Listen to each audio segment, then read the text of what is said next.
We'll use the center. And so after the presentation, we'll have a period for agency comments, and SDOT will be making some comments, and then public.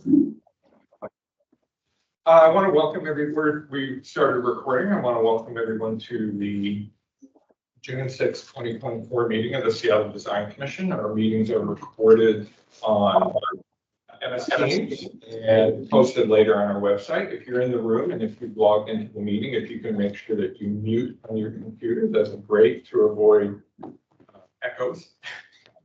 From 9:30 until noon today, we have a briefing by DSA and their DSA, OBM, Mike and their team concerning a digital kiosk pilot program in the downtown Seattle area and in several BIAs around the city.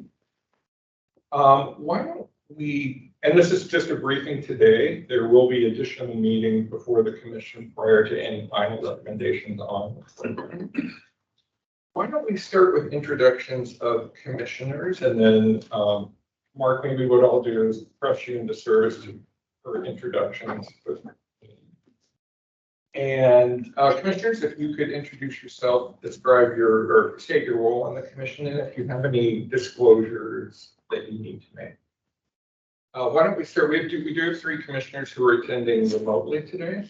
Why don't we go ahead and start with commissioners in the room, and then we'll have commissioners online, and we'll start with Zubin. All right, Zubin Rao, Architecture Commissioner.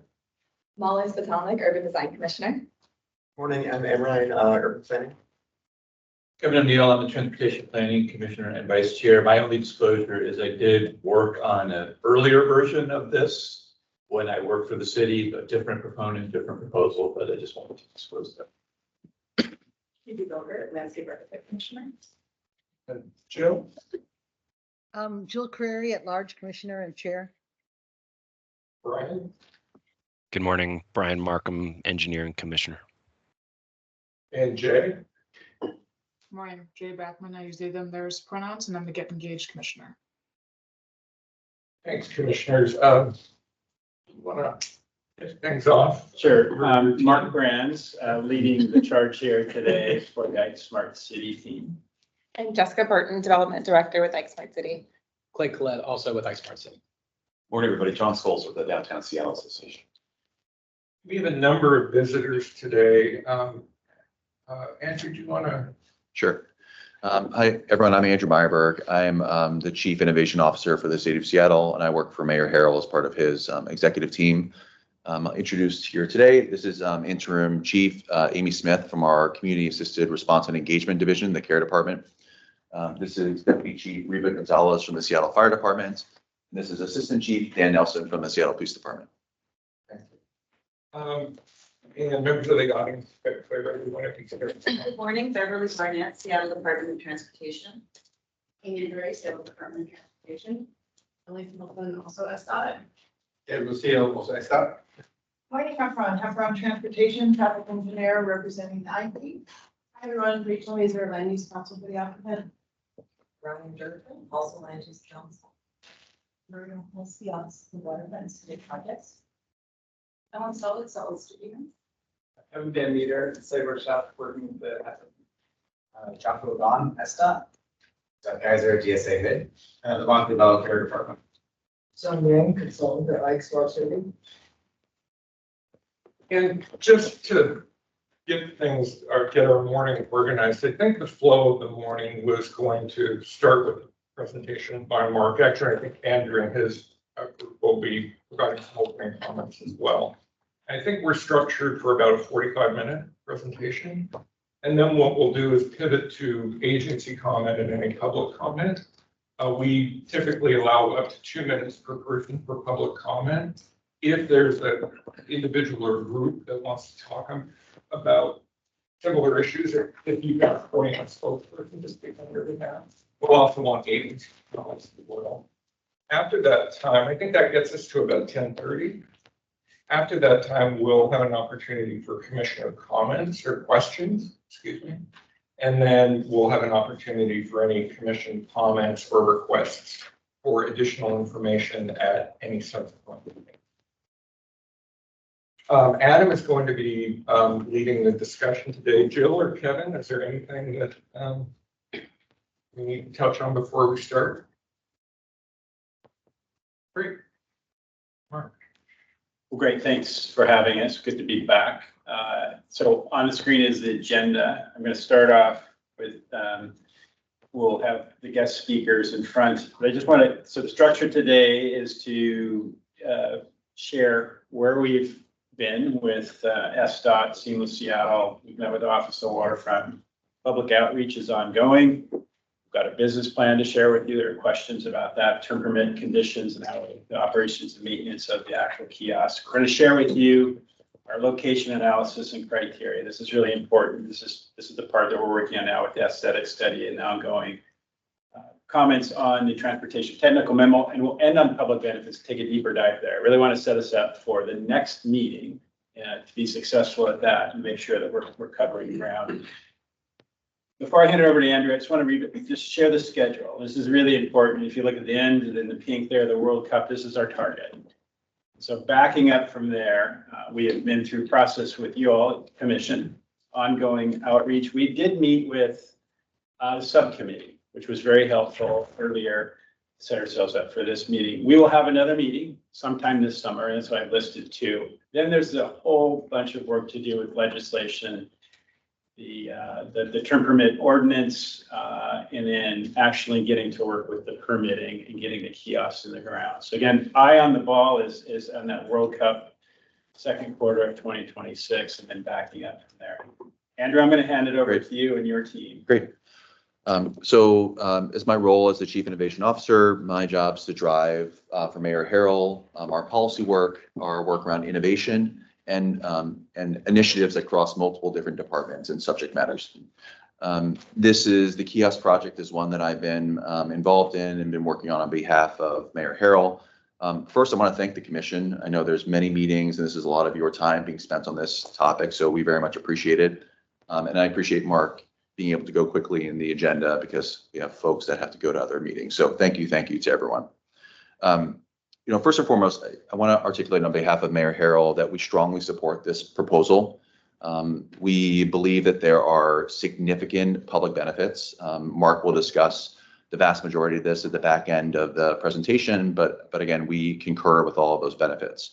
One of the direct public benefits I think needs a little bit more explanation because it is, in my mind, one of the broadest is the benefit to public safety and to emergency response and engagement with the community around emergencies. So what I thought would be helpful was to have three experts in this field to come and speak with you all to explain what are the uses that we think we could do now with these in the ground, and what are some of the future state things that could occur, and the things that we're thinking about that we could try to move forward with this new technology in the downtown core. So without further ado, I'm going to ask Interim Chief Smith to address the group first. I'm actually going to pop back here and allow the other two folks to come up, but each of the people up here has a unique role to play in our city public safety infrastructure. From the community response to, the opioid epidemic and mental health issues on our streets, which is CARE, to, SFD responding both to emergencies and medical issues, natural gas events and other things that go on in the city, from SPD responding to active shooter situations and other higher profile criminal events. All three will tell you how this technology could really help move the needle for their departments. So without further ado, I'll sit back here.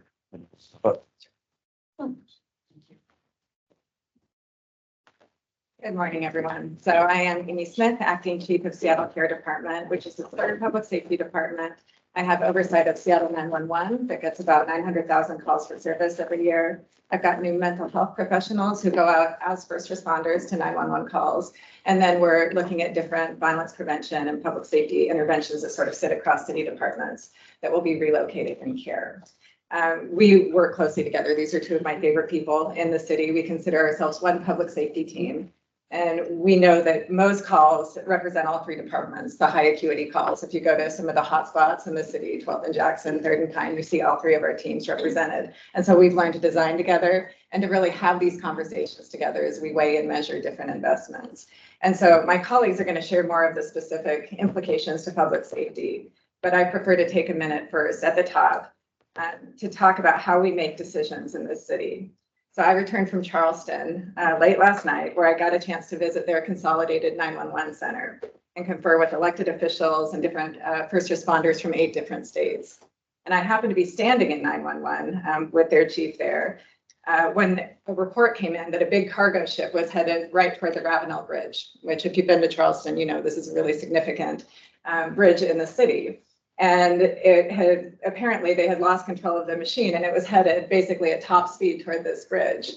And so suddenly, you know, the meeting stopped and there's all this chaos for a second. And then I looked up and realized that within seconds, cameras were deployed to watch the bridge.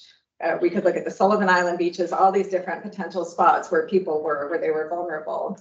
And I could see in real time this coordinated effort between police, they had air, they had harbor patrol, parks, transportation, everybody was working together in swift coordinated response, and crisis was averted. And it was tense. And it was interesting for me to be able to look up and watch what was happening and to recognize quickly, I can't do this in Seattle. We can't do this here. We do not have the technology. We do not have that degree of investment. I have seen cities all around this country avail themselves of the very best technology available to keep communities not only safe, but to keep them connected to one another, keep them connected to services, while balancing concerns around privacy, neighborhood impact, and equity. Seattle is globally known for the spirit of inquiry, for our innovation here, and yet we have the second worst escalation of violent crime in the country since 2019, of 26%, and the vast majority of these violent crimes are never solved. We have some of the best experts in the country on treating substance use disorder. I'm headed to speak in just a few minutes about that at a King County forum. But yet we tied Oregon, nearly tied last year for the worst rates of death from overdose. I often talk about 911, that about half the calls that come in do not require fire and they don't require police. They often are related to emotional anguish, to mental health issues, sometimes to substance use. And I learned quickly that a lot of people call 911 because they don't have anyone else to call. That is the one person who will answer the phone. The epidemic of loneliness is a real thing. I think we are catastrophically disconnected from one another. When we can take simple steps like this, like the Kiosks, to promote safety and connection, and especially to empower people who might not generally engage with city officials, we should do it. I'm a researcher. I know how important the feedback loop is. And there's a lot of science and nuance to soliciting a broad range of perspectives and opinions. I recognize when I'm in public safety forums or I'm upstairs, you know, listening to public comment, there is sometimes quite a disconnect from what I hear, the people who feel compelled to go there, and what I hear in neighborhoods and on the front lines of service. There's a real reason that we see these sort of benign little survey tools. If you go to an airport bathroom, I was just in one, you see the smiley face emojis, you know, are you happy with cleanliness? People are much more inclined to engage, right? It's simple, it's anonymous, it's benign. And then we get much better indication of how the average person feels. In the bell curve, we know we often hear like the person who's really thrilled or the person who's really upset, but the experience, the lack of understanding or the knowledge of the average community member, we never surface, we don't know. So I encourage you with this decision and with all decisions to really weigh the benefits and the risks, but then think realistically about the greater good. How do we do the most good for our community while causing the least harm? I have never made a professional decision that was devoid of risk, where there wasn't a list of pros and a list of cons, but I make the most informed decision I can. I try the thing, and then I watch carefully to see if there was a risk that I didn't contemplate, or when the balance shifts, just make a different decision. And I think Seattle has struggled to do that. We are looking for propositions where there is no con, and that's not a thing. It's not a thing. Let's be smart, let's be innovative, let's be practical, and let's have the humility to recognize that there are a lot of things working really well in a lot of cities, and the intelligence to look at our own local scoreboard. So I'm very excited about these kiosks. I'm excited about their potential, again, to connect people, to provide equitable access. I'm in 911. I have to translate to over 100 languages. I know these can do it. The 911 functionality is, I cannot state how significant that actually is in public safety, the swift response. And I'm gonna leave now. So I normally like to answer a lot of questions, but I'm just gonna like word salad you and leave. But Dan Nelson and Reba Gonzalez will be able to surface, again, more of the practical implications. And this does have my strong support. Thank you, Amy. Yeah. Good morning, everybody. Thank you for the opportunity to share just how important and excited we are at the Seattle Fire Department to be able to access this type of technology. We pride ourselves in sharing information, and the community asks us all the time, how can we learn about what's going on at a particular incident? We see a bunch of fire red trucks. Am I in danger? And so this would be an excellent tool for us to be able to share information. We currently deploy SFD Live, which is a real-time 911 feed that people can sign up for. You can actually listen to the radio and as we're responding and track incidents that we're going to. We use Pulse Point application. It's a phone app, and that is an incredible tool as well. It can tell you everything that's going on in the city. You can select what you'd like to track and follow. Also has a wonderful option to be able to respond if there's a cardiac incident in the area. And as you know, in the city of Seattle, we're way ahead of the curve with CPR and the Medic 2 training program, and having the largest population trained in CPR. So these are just incredible tools. Again, we spoke about Alert Seattle, which is the city's emergency management tool to notify people about incidents that are ongoing around their homes, their work, their schools. These are all very important tools that we think we could leverage with this kiosk. We would love to use this for social media.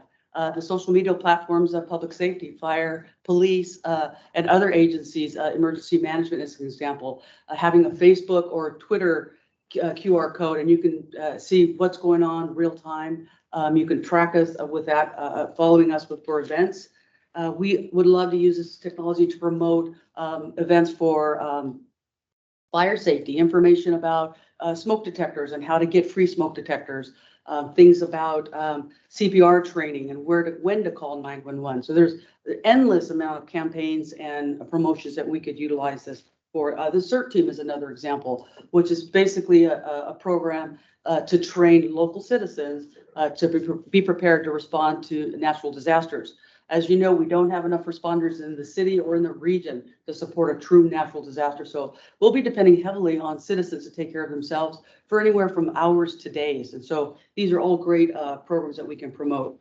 We, of course, would love to publicize all of the events we have in the neighborhoods. We recently, this past weekend, we went and spent the day with Mohi, and it was a fire at Mohi Day, where it was a great free family-friendly community event, and you can get to come and learn about the fire service, learn about, in different languages, of course, fire safety, smoke detectors, and then, of course, recruitment. We all need the best people that we can find for our profession. And I would love to walk by a kiosk and see a big sign like this that says, come and sign up for Seattle Fire Department or our police, of course. But again, and we have programs within that to serve the communities that don't traditionally know that this is an opportunity. Obviously, I'm a walking, billboard, if you will, for that. But we have like Flyer Connect, which is a work development program, so we can coach folks to be successful in the department. We have programs that we are support and we're stakeholders in. We do Camp Blaze, which is for young women, and introduce them to fire camp and leadership. And we do a partnership with King County EMS to introduce the fire service and EMS to women with a 2-day academy. I could probably go on. I know we want to limit this. I can go on with all of the incredible ways that we can share information and connect with our community. But of course, we can't not mention things like services that folks will need, 988 lines, 411 lines, which are non-emergency, or 211. So there's just endless opportunities that we feel would just be totally beneficial. So I'd love to come back and share even more, or if you have any questions, of course, just let us know, but thank you. Great job. Good morning, commissioners. My name is Dan Nelson. And I wanted to thank you all for inviting me in and allowing you to share our perspective on this initiative. First, we are completely supportive of this concept and this idea. One of the main things that I have tried and our department is trying to improve on is ensuring that we can increase the equity in our community accessing government services. So this kiosk specifically offers a lot of tools to help further that goal. Obviously, with direct linkage to the care department to record any types of crimes, ability, and we've heard some examples of Alert Seattle, which is, managed by Seattle Fire, Seattle Police, and our Office of Emergency Management. They do a great job curating the notifications and pushing that, but one of the limitations of that is you have to know that's a thing, right? You have to know it's a thing, and you have to have technology to be able to sign up for it, and knowing and voluntarily signing up for that thing. But we leverage Alert Seattle to provide public notification if there is emergency situations. Some examples, a couple years ago, we had a lot of wildfires, and so we had unhealthy air levels, or in the winter, we often experience extreme colds, and so we're communicating information like where the warming shelters are and things like that. But again, all that information and exchange is dependent on somebody having access to a device and proactively signing up for that service. This takes care of that because we can share that similar type of public messaging through these kiosks in the targeted areas. As we're marched through in the opening comments, I know we're all working forward to FIFA 2026. We're going to have an additional 750,000 people visiting our area over a 3-week period. A lot of people, because we're coming internationally, they're not going to know about Alert Seattle. They're not going to, they're going to be functioning through their FIFA app, and that's basically it. But if there is some type of a public safety emergency, and we do need to communicate with the public en masse, this offers a very good mechanism to do that. I would also like to mention special events. So the Seattle Police Department, one of our functions is we help facilitate special events, everything from parades to demonstrations and things like that. Events in 2024 are actually up 30% over where we were at in 2023, which is up 30% over where we were at in 2022. So we're seeing an escalation in special events, which can have pretty dramatic impacts to our community who are frequenting the downtown core. And we can, again, we talk about, I'm trying to limit my comments to public safety, but we can leverage the wayfinding features on these apps to encourage people to use the metro tunnels, to cross over main arterials and different things like that to help ensure public safety. I'm perfectly frank, I think this is the right initiative at the right time. I think having an open source public facing mechanism to break down barriers to accessing governmental services, it should be all of our goals and objectives to try and reach towards. So thank you. So just to wrap up, and again, thank you so much to the commission for having us today. These folks have to pop out, but we're happy to, if there's questions, to respond to those questions at a later meeting or in writing. There's 2 other pieces of information that I'm hoping to share with the commission, likely be in writing. First is getting some more information from our Office of Emergency Management, which Assistant Chief Nelson had mentioned. They're the entity that oversees our response to emergency situations. They also have a number of ways in which they would want to leverage this technology, and they also strongly support this proposal. I also would want to provide some information from our Office of Innovation and Performance. So this is an office that their core function is to improve and to build better access to city programs through data, right, and through connectivity. So they see a number of ways in which this can be leveraged to, for example, have someone become aware of a mortgage relief program that they had no idea existed, of reductions to their internet bills for certain income levels. There's just so much information that we can connect people to, which makes our cities more efficient and makes government work better. So this is a really good governance tool, particularly as we're going into a season in which we have an upcoming budget deficit. It just makes us more efficient and a better run government. So with that being said, I will coordinate directly with Michael to get for more information, but thank you all so much for having us here today. Thank you. Thanks, guys. Thank you.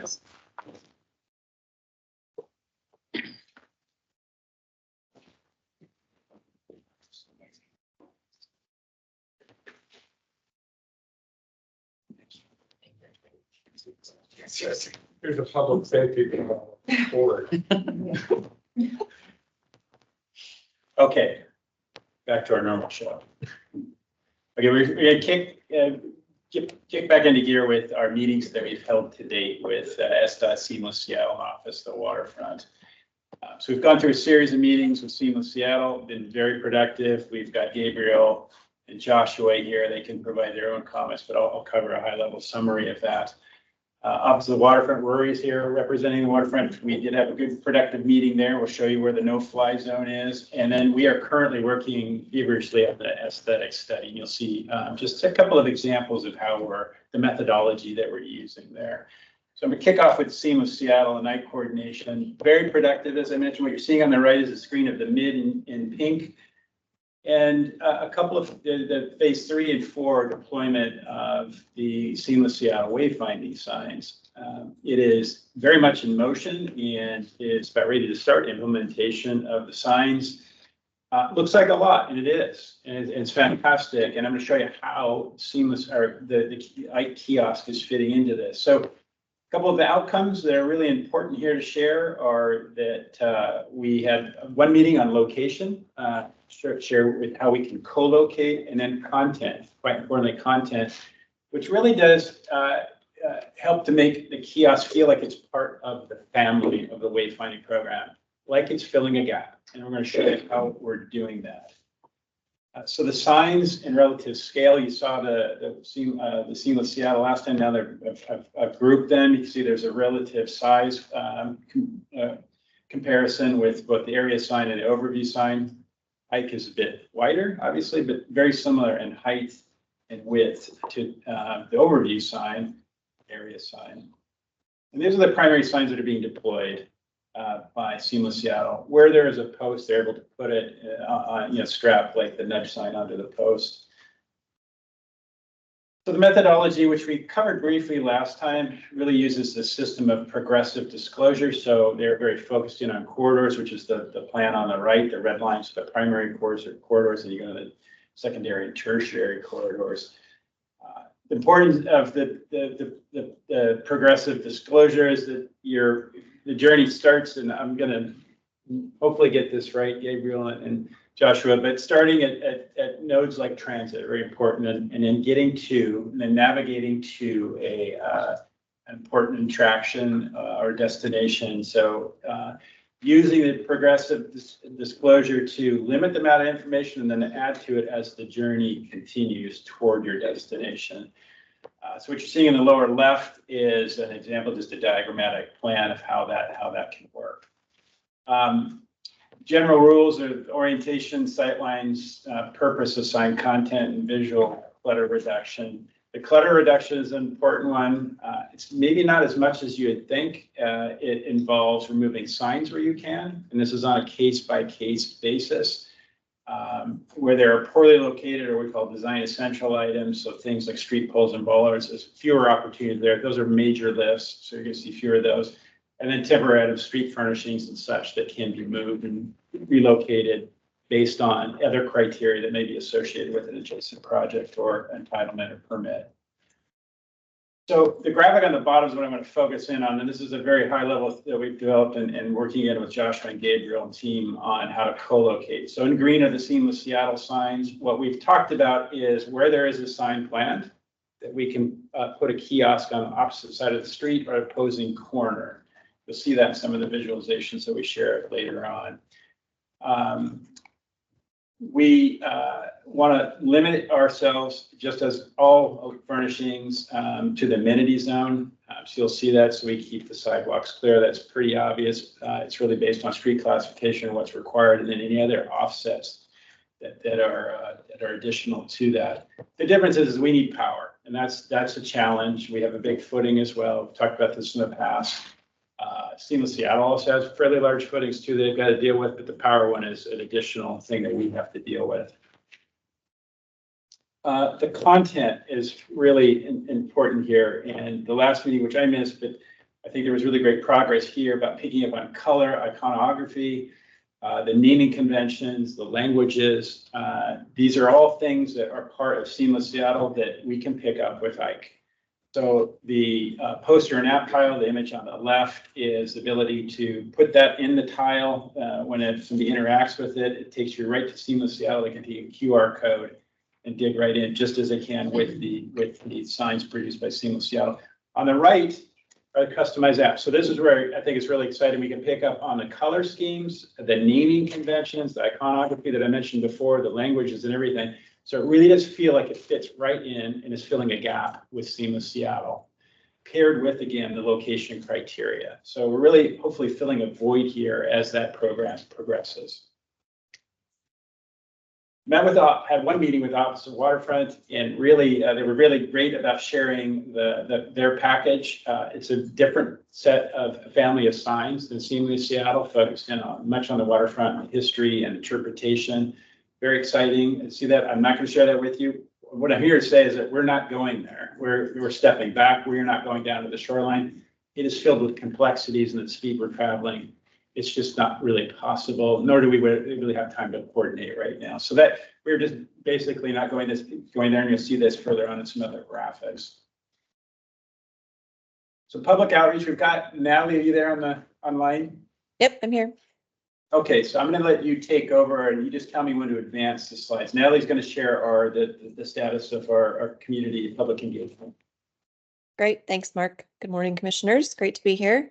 I wanted to share first just a little bit about our outreach objectives overall. We have just begun outreach in the last couple of months. We really see this as a way to share information about the kiosk program itself, encourage feedback, listen, and then field questions and comments from folks as they have them. To the extent possible, we also really committed to using the project to make sure that we're informing equitable outcomes, infusing equity into areas we can, such as program, location. Obviously, with Mark's work, the outreach feedback that we receive will inform the urban design outcomes related to placement, orientation, distribution, display. And then this will be iterative through the council vote. So we've just begun this work in the last few months. What I'm sharing with you today really is our early outreach feedback, and then sharing with you what's ahead as we continue that going forward. Next slide. So thus far in the last few months, we developed our initial outreach plan, shared that with Michael and Amy, got some great feedback on equity input, and infused that into the plan. Our target areas really, of course, are downtown, but then again, using that equity lens, trying to make sure that we're reaching out to really the ring neighborhoods around downtown and engaging those folks as well. Our main tools right now for engagement are our online survey and the website. Both of those have been translated into Vietnamese, Spanish, and Chinese. We recently had a public event in conjunction with the Mayor's Day of Service in mid-May at Westlake Park. And we mailed a postcard out, you'll see that here in a little bit on the slides, out to about all residents and businesses within 700 feet of Westlake Park as just kind of a center point for the city. Normal city mailing guidelines are 500 feet. We went beyond that just to get a bit of a broader reach that went out to several thousand folks. That postcard did have a QR code on it for easy access that took you right to the website, and then you're able to engage from there. And then again, outreach is in progress to our BIPOC communities. We've got a list of about 50 plus neighborhood organizations where we're going to be offering briefings and engagement, reaching out to other small businesses, again, really being mindful of that equity lens. Here again is the postcard that went out. You can see the QR code, and these are actually photos from the event, folks engaging. Weather was not on our side that day, but it was still a fun event and had several people stop by throughout several hours of being there. Next slide. This is just a couple of snapshots from the website. Michael and Amy can share the website address with you, and you're welcome to peruse it. But you can see it's got full translation at the top, and then throughout with tabs at the top as well that are also all fully translated. Next slide, please. We've had about 150 unique visitors so far to the website. We've had a little over 20 surveys taken so far. Michael has a copy of that too if you want to see the raw survey data. We're going to talk about themes in a minute. So this is just information on the survey itself. So these are the questions that we're asking of folks. They actually get to watch a brief video at the beginning of the survey so that they can really visualize and understand what the kiosk is. If you're not familiar with it, it might be a little bit foreign. So again, kind of getting a sense of what that is, and then it takes you right through the survey. Next slide. Again, the survey will be open and available through the council vote. I mentioned we've had 20 or so surveys taken so far. Again, we expect a lot more of those as we continue our outreach out to these 50+ neighborhood groups and really trying to get information out. And then main theme so far, we've had positive responses. Folks interested, I think the video really helps again ground them in what it looks like. In terms of ideas where the kiosk should be located, waterfront, Pike Place Market, Westlake Center were naturals for folks to think about. They definitely like the idea of free information and services, the wayfinding, inclusive platforms, access to equity and social justice applications within the kiosks, and then opportunities to promote city services, as we heard earlier today, was also important to people as well. Next slide. Again, I mentioned this equity focus is really important to us. We've had it translated into these initial languages. We're happy to do more if that's desired. Again, getting out to our BIPOC-owned businesses. We're working with both OED and DON on this and tribal communities. We'll be engaging low-income affordable housing buildings, Seattle Housing Authority, Mary's Place, Neighbor Care at Pike Place Market, agencies that work with folks with disabilities. Again, really trying to get a good breadth and depth within that kind of ring around downtown of feedback from folks. Next slide. And then in addition to that, we'll also be reaching out to a sampling of other downtown focus groups to round that out. So some of our high volume tourist attractions, I mentioned neighborhood groups, stakeholder organizations that will probably want to weigh in on this, like Transportation Choices, Cascade Bike Club, Greenways, of course, tourist locations like the Market, Aquarium, Space Needle, etc. Stakeholder groups that also may be interested, Sports Commission, Convention Center, Downtown Moms, HOAs and apartment buildings to the extent we can, just again, to get that downtown resident feedback from different perspectives and different income levels. A few employers, and then the BIAs have been engaged in the kiosk process, but continuing to engage them and see if there's additional feedback they have as well. Next slide. Thanks, Natalie. Okay, I think that's it. Thank you.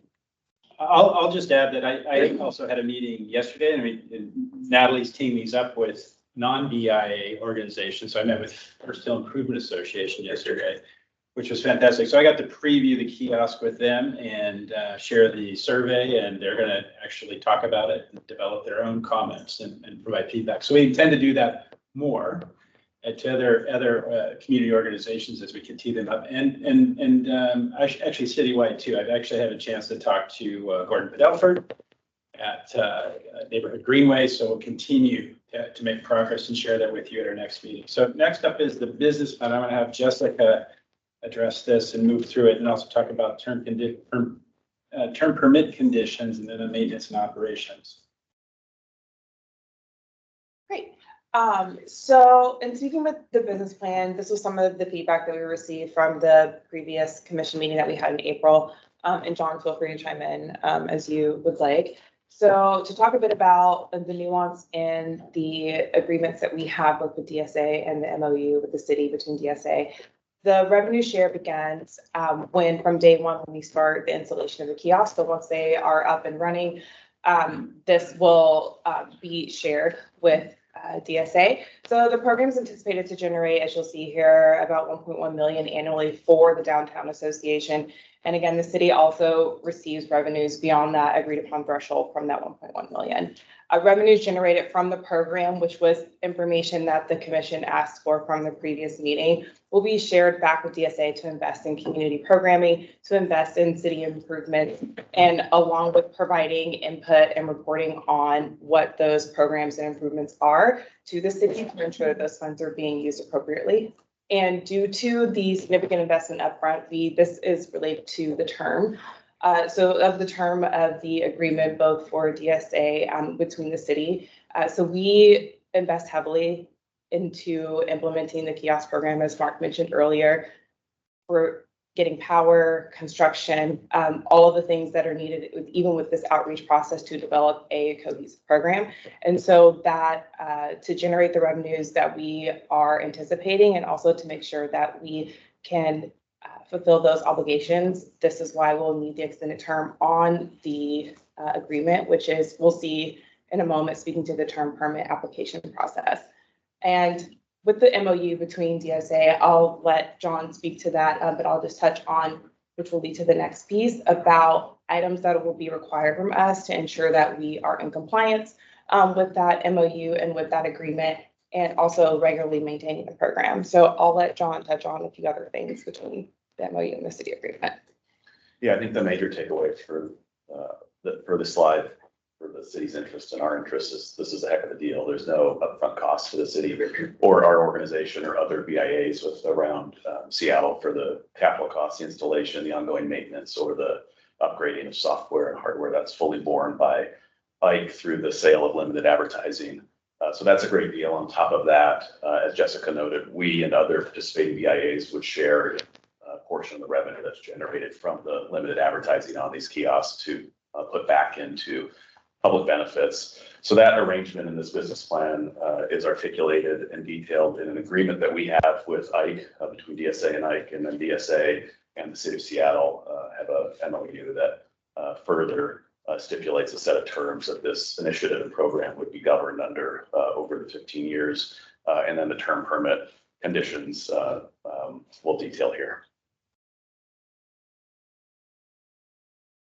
So I think there were questions about the term permit the last meeting, and there's some, excuse me, some nuts and bolts here about the conditions, and it's a 15-year and is I think it's renewable. Is that right?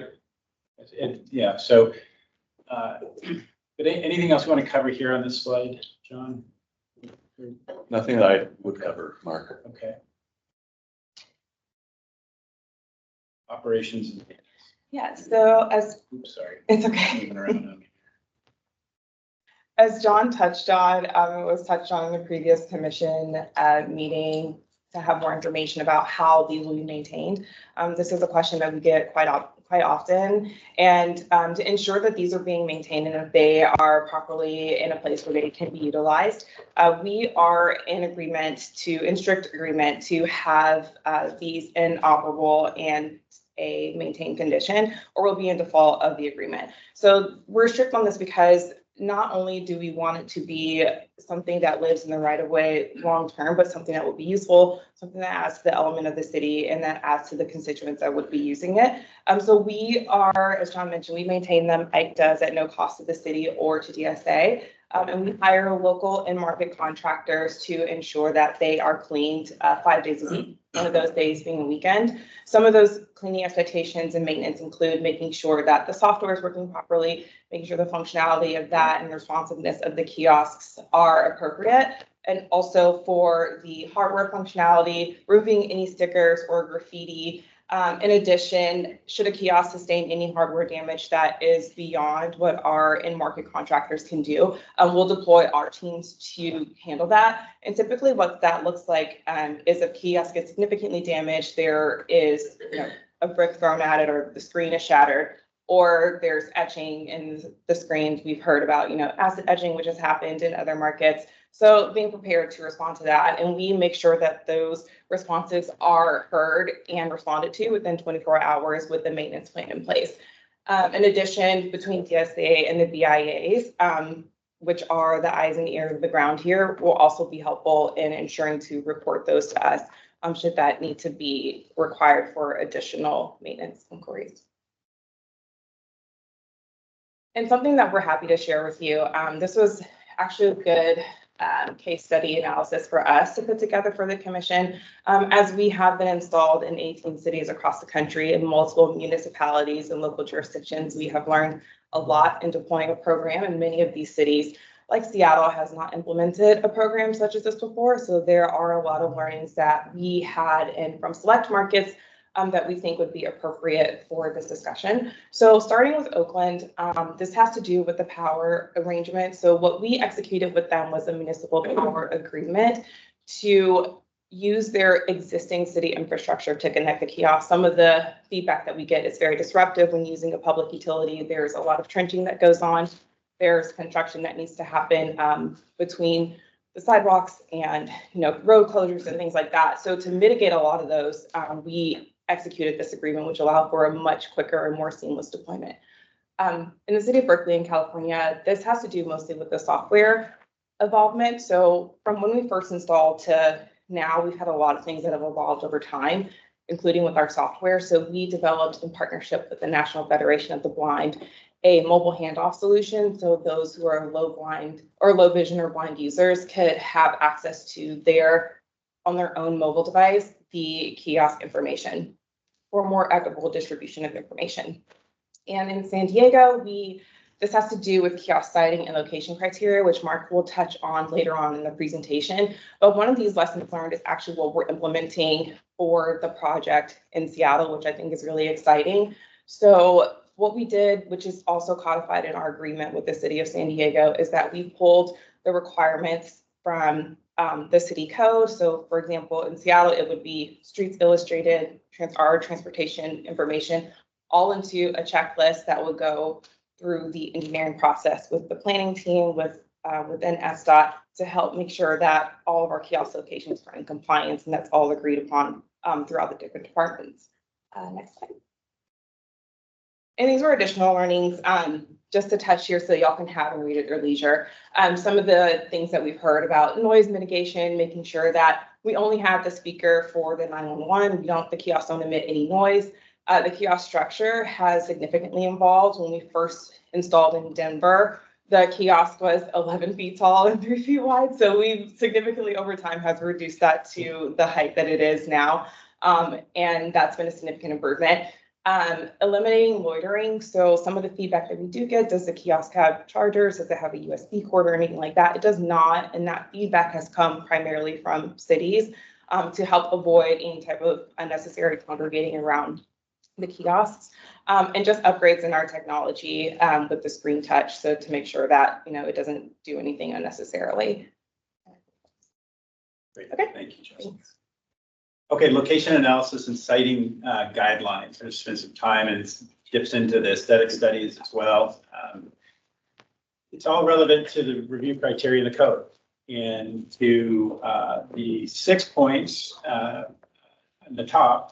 And we're going to touch on these as we move through, and ending on the public benefit mitigation.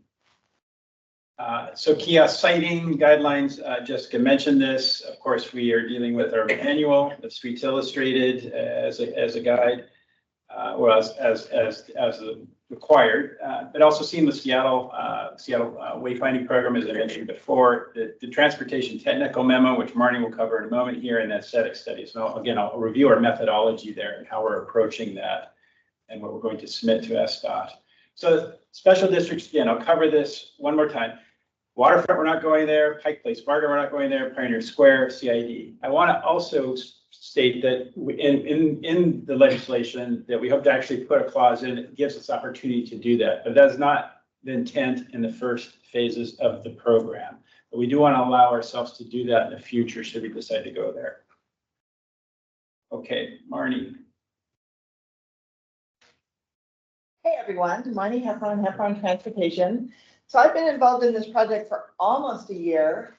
Certainly the questions about the potential safety impacts, the location of these came up early and often.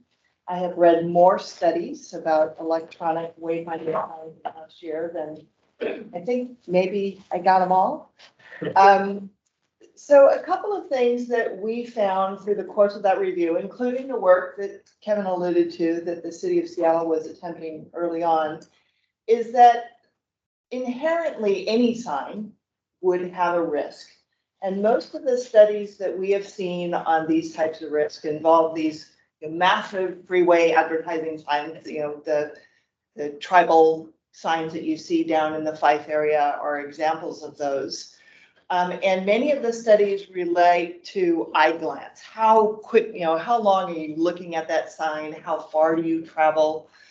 But in the preponderance, then there's been some more evolution to studies is that risk and the fact that you might look at a sign doesn't necessarily translate into a safety impact, an actual impact. And there's a lot of different ways that what we were striving to do is to give some guidance to mitigate and manage that risk. First and foremost would be speed matters.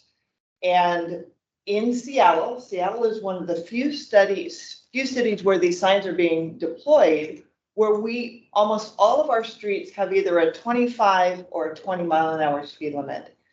And that makes a big difference. So we are looking to put most of these signs into that environment where it's low speed. We also have location criteria where we don't want to locate these where there might be the potential for conflict. So we don't want to put them next to an unprotected bike lane where there's no buffer between the vehicle and the bicyclist.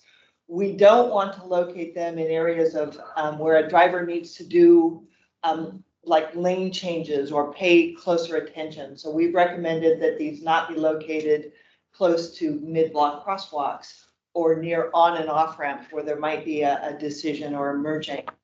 And so we think that through these location criteria and our technical memoranda, we have then gone through and mapped all of this out. Where are the streets that have higher than 25 mile an hour? Where are the streets where there might be hazards? Where are the high accident locations that we also want to avoid? And so that gives Mark some idea of, areas to avoid. And that's the single biggest thing that we've done that we haven't seen this done in any of the other cities, is be very explicit about where we think these should go to mitigate the risk. And then on the other side would be the design criteria that Mark is alluding to, things like view angles at the intersection and not blocking sidewalks and not being close to other types of signs where you get a barrage of messaging. And so all of these things put together is, to make the benefits of these signs outweigh the potential risks. So that's what we've been doing and advising, and have a pretty deep memo that then documents all of the compendium of studies that we've evaluated to get to this point. Thank you, Marnie. Okay, the aesthetic study. So the sister study to Marnie's transportation technical memorandum. So what I'm sharing with you here is the methodology. So we've been working through this with Amy and her team and are working on it now to submit it very soon and allow Amy time and her team to review it. So what you're seeing on the right are just the areas that the BIAs, outside of the mid where there's potential to locate the kiosks. The aesthetic study includes a narrative, and I'll share with you in a moment the visualization studies that are paired up with a plan to SDOT standards. So we're trying to make it very familiar to the review staff with the graphic standards, so that they're very comfortable reviewing it. The visualizations are taking at multiple angles, 30 foot, 50 foot in the lane, in the bicycle lane, in the traffic lane, on the sidewalk, opposing side of the street. So we're really trying to provide coverage and how you would actually approach the kiosk, whether you're a driver, cyclist, or pedestrian. And the result is coming up with the recommended sighting, what we're calling sighting guidelines. This will be an exhibit, and I think this is all culminating into this, so that when we get into permitting, it acts as a sort of checklist for the review staff. So we've got a spreadsheet. You're not seeing all of it. It itemizes things like the street classification, the street type, the adjacent land use and zoning. This is what we've been working through with Amy. The graphic on the right shows you where our case studies are. We're also going out into the BI areas, and I'm going to share with you in a moment one in Ballard on Market Street as an example. So the plans, this is very simplified. It doesn't have it's really difficult to read if we were to populate it with all of the graphics. But what is important here are the offset from the intersection. We'll also be very clear about the pedestrian clear zone, any additional offsets that are required, where the amenity zone is relative to the street classification, the zone that it's within, and then itemize the different structures above ground and below ground that we know about. Visualizations that, again, go back and look at code. So we're going to be very careful to address code. Kiosks are located within the amenity strip, as I mentioned before, coordinated with the existing street elements. They do not encroach into the sidewalk clear zone. Again, that changes based on the street classification and zone that we're in. And the kiosks are located to avoid conflict with the buildings frontages. So we get into land uses. We want to avoid their main entrances. We also want to avoid areas, the amenity strips where they might have a street cafe or intended use. So that's where it relates to that code element with neighboring land uses. And then we do opposing view as well. So I'm just giving you a flavor of what we're doing so that we get purview all the way around the kiosk from multiple angles, in the street, on the sidewalk, in a bike lane. And then here's an example from one of the BIAs in Market Street. This is at the 5-way intersection, just down from Sonic Boom in front of the optical shop across from Starbucks. So again, locating it planned, showing it offset from the intersection. I should also mention too that Amy has asked us to do multiple locations. So this is an example of one that's from 30 feet back. We're going to look at 50 feet back. We're going to look at mid-block to really cover the territory here and all the possible locations that we can locate the kiosk. So here's Market Street. You see Sonic Boom on image on the left. So this is a closer up view. Image on the right, further back, there's a major transit stop. You can see the bus, the flagpole there. The flag stop, and then across the street. So now we're in front of Starbucks. If you're familiar with the 5-way intersection, looking over at the optical shop and Sonic Boom across the intersection. So those are two examples. We've got about a dozen that we're doing within the aesthetic studies, and we've got a creative team that's busy working on these visualizations and plans, and a civil engineer that's working on the plans, I should suggest. Clutter reduction. I'm not going to go through this in detail. We are copying, thank you, Seamless Seattle. There's no reason to recreate the wheel here. This really gets addressed at permitting level. So at a high level, again, it's removing signs where we can, we're permitted to do, and with guidance from SDOT. Unlikely we're going to move a street pole, a street light. There are many bollards in the street that was mentioned as well. There may be some furniture that gets moved around. That always has to respect any kind of entitlement or permitting associated with adjacent projects. So those all get reviewed, will get reviewed through the permitting process with the SDOT team. And then I'm not going to go through this. This is where we end up in an exhibit that's useful for Amy and the team. When it gets permitted, there's a checklist. And this is a draft, right? I should have put big draft across it. But it is in addition to Streets Illustrated and any other guidance that is already required of a sign or an object in the right of way. So we're going to continue to develop this list, but at a high level, there will be a SIP or a utility major permit process that we go through. Amy's still trying to determine which one that is. We will pull in Marnie's Transportation Technical Memorandum guidelines. We'll pull in the Seamless Seattle Coordination guidelines.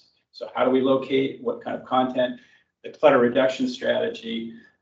And then again, there's a couple of statements in here about landmark and historic districts and the shoreline. So if in the future, we just want to provide an allowance to do it, what's the mechanism to do it if Ike decides to go and DSA, the city decide to place these in these types of districts. Okay, last bit is on, last section is on public benefits. It is comprehensive. It very much about, you heard the folks talk earlier about emergency messaging usage and other usages of it. I'm going to try to cover everything else and just touch lightly. And I've got a slide for each of these points in here. The first one is promotion of local arts, culture, and community events. Ike really does have the ability to get hyper local with BIAs, but also general in terms of downtown and citywide messaging of events, culture, and community events. Some examples on the screen, the street fair in the U District, Torchlight Parade, Women's World Cup. These are all events that can be promoted on Ike. Economic development through promotion of local businesses. Again, this gets hyper local. This is not about somebody paying money to be first and foremost. It's about geolocation. Where is the kiosk and promoting those businesses within that area? So it really does have the ability to do that. That's the digital component of this, to be able to actually highlight businesses in and around the kiosk. And this is all at no cost. Public safety, I'm not going to get into this. That was, I think, well described at the beginning of the meeting. Community messaging.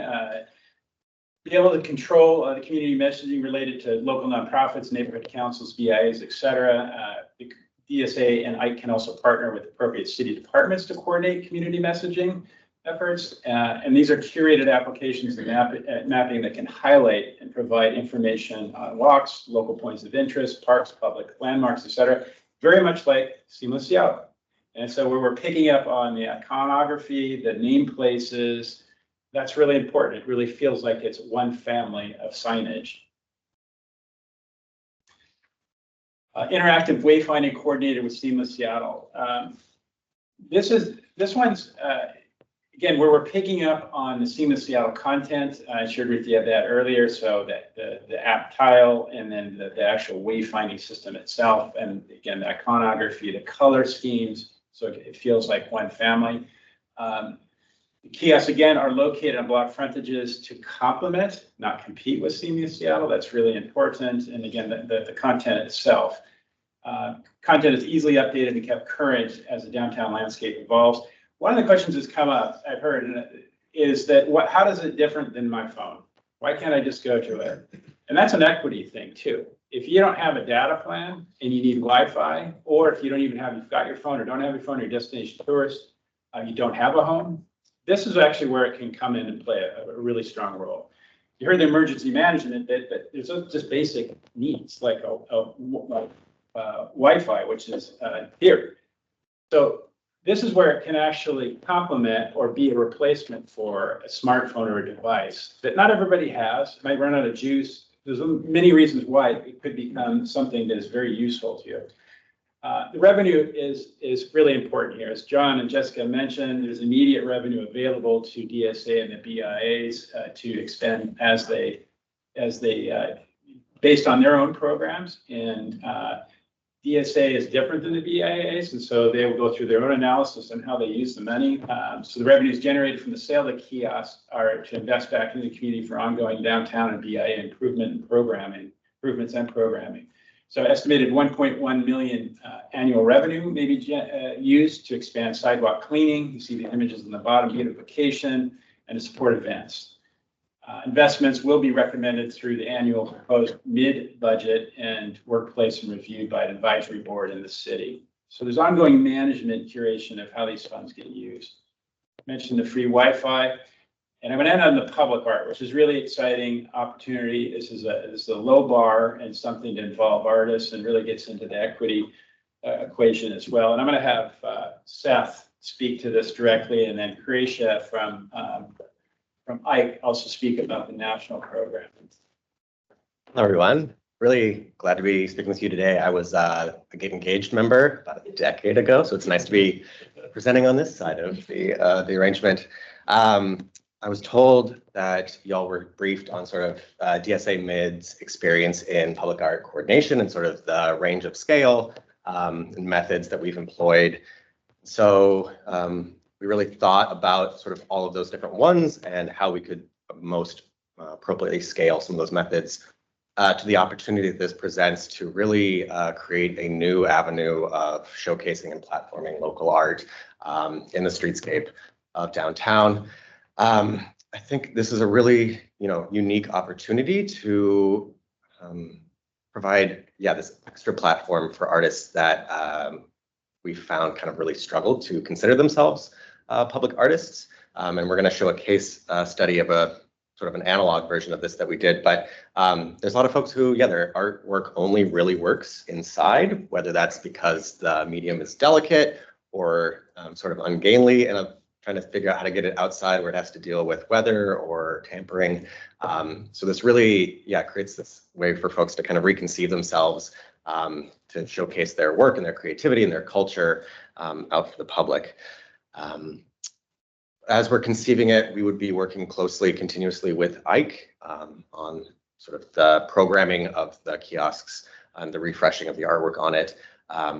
We'd be looking to bring in a third-party external curator, probably on an annualized basis. That's both to help broaden our reach into the artistic communities, make sure that there are folks both in sort of established art scenes, but also upcoming and new ones that we're not missing through our various sort of outreach calls for artists. Let's see. Yeah, we'll also be talking about this particular case study. We, in the last year, have been convening a arts and culture sort of coalition, which is roughly 120 folks, and we had 75 attend a recent meeting. So we'll be looking to this group to sort of serve on these rolling selection committees that we'll have. These are folks who, you know, they're working artists downtown, they're gallery runners, they're residents up to the EDs and COOs of arts institutions and organizations and venues. Currently, our going rate is about $500. So we'll be looking to give an honorarium to all the participating artists that would be part of these sort of rotating quarterly art exhibitions. But of course, you know, we're looking at somewhere in 2026 for landing. So we, you know, we're constantly sort of evaluating the economic landscape and making sure that we're paying the artists who participate with us, that they're well compensated. And then all of our sort of public art programs involve artist agreements that stipulate sort of making sure that they understand that they retain copyright, that we're working through sort of fire waivers and other requirements that make sure that sort of everyone is taken care of, everybody has a clear understanding of the intent and purpose of the artwork, and that sort of no one's being misled or misunderstood about the nature of the display relationship. And so, yeah, a recent project that, you know, as we were sort of looking through the various options, we really just thought like, hey, you know, we did this project a couple of years ago in this sort of like physical analog version. You know, we could pretty seamlessly map that to this now digital version. So we worked with a local fabricator who built these gallery display objects that were placed in Pine Street Plaza. We then worked with a local curator, who's an instructor at Cornish Academy, who pulled together a short list of artists. We then sort of talked about a loose theme. Folks submitted digital files. We were then able to reproduce them. So, you know, we had photographers, we had like paper collage folks, we had oil painters, like, again, people who I think if we asked, hey, can we put your art piece in a plaza, would tell us absolutely no. We'd have to have incredible sort of insurance or overnight security to make that happen. Now we can reproduce it at scale to really, you know, provide visual impact and delight and interest for folks who are walking by, for folks who are taking the bus. Folks, yeah, just a little extra interest for residents downtown who want to see their community and their culture represented in physical spaces. Yeah, so you know, I think it's just a perfect sort of case example of a pretty seamless process of platforming local artists that can now be just kind of straight taken to the digital realm. And this is just an example of artist agreement, and that would be included that Ike has used in the past. I spent much time on that. We do have Carisha on the phone. Carisha, you there? Yes, I am. Good morning. Again, my name is Carisha Gamble, and I am the Director of Community Engagement at Ike Smart City. I also have my colleague, Corey Favors, Senior Director of Community Engagement, on the call. Our team oversees public art and community content initiatives. So in the next slides, you will see the campaigns our team has activated on Ike across various markets nationwide. So on this first screen is our Oakland Ike launch. For our recent Ike launch on Oakland, we commissioned several local artists to feature their work on our kiosk during the launch phase. Collaborating closely with the Black Arts Movement Business District, Part 2 Gallery, Huey P. Newton Foundation, and the Joyce Gordon Gallery, we connected with 4 talented local artists in the community. Additionally, we partnered with the Oakland Museum and the City of Oakland to display their content. The featured artists' work continues to be showcased across all our Oakland kiosks. Next slide. So With Art of Baltimore is a digital campaign by the Downtown Partnership of Baltimore, Maryland Art Place, and the Bromo Arts and Entertainment District.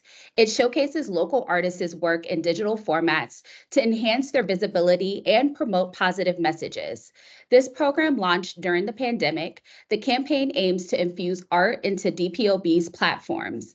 Ike Smart City proudly partners in this initiative, displaying artwork on our kiosk and collaborating with DPOB to amplify the local artist's digital presence through social media.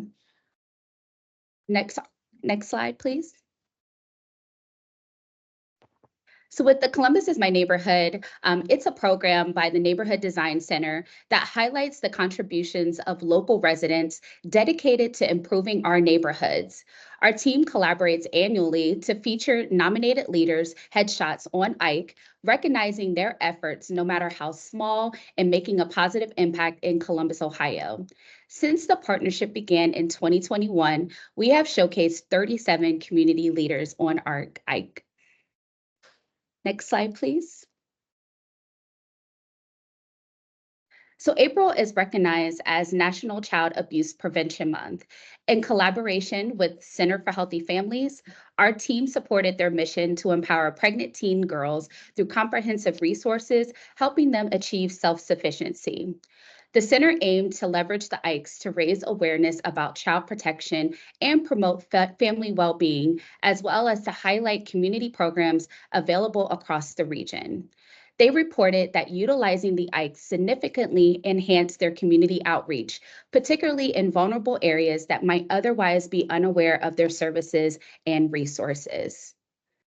And finally, on the final slide, is Arts Wave. It's a nonprofit organization based in Cincinnati, Ohio, sought to enhance visibility for their Black and Brown Artist Showcase.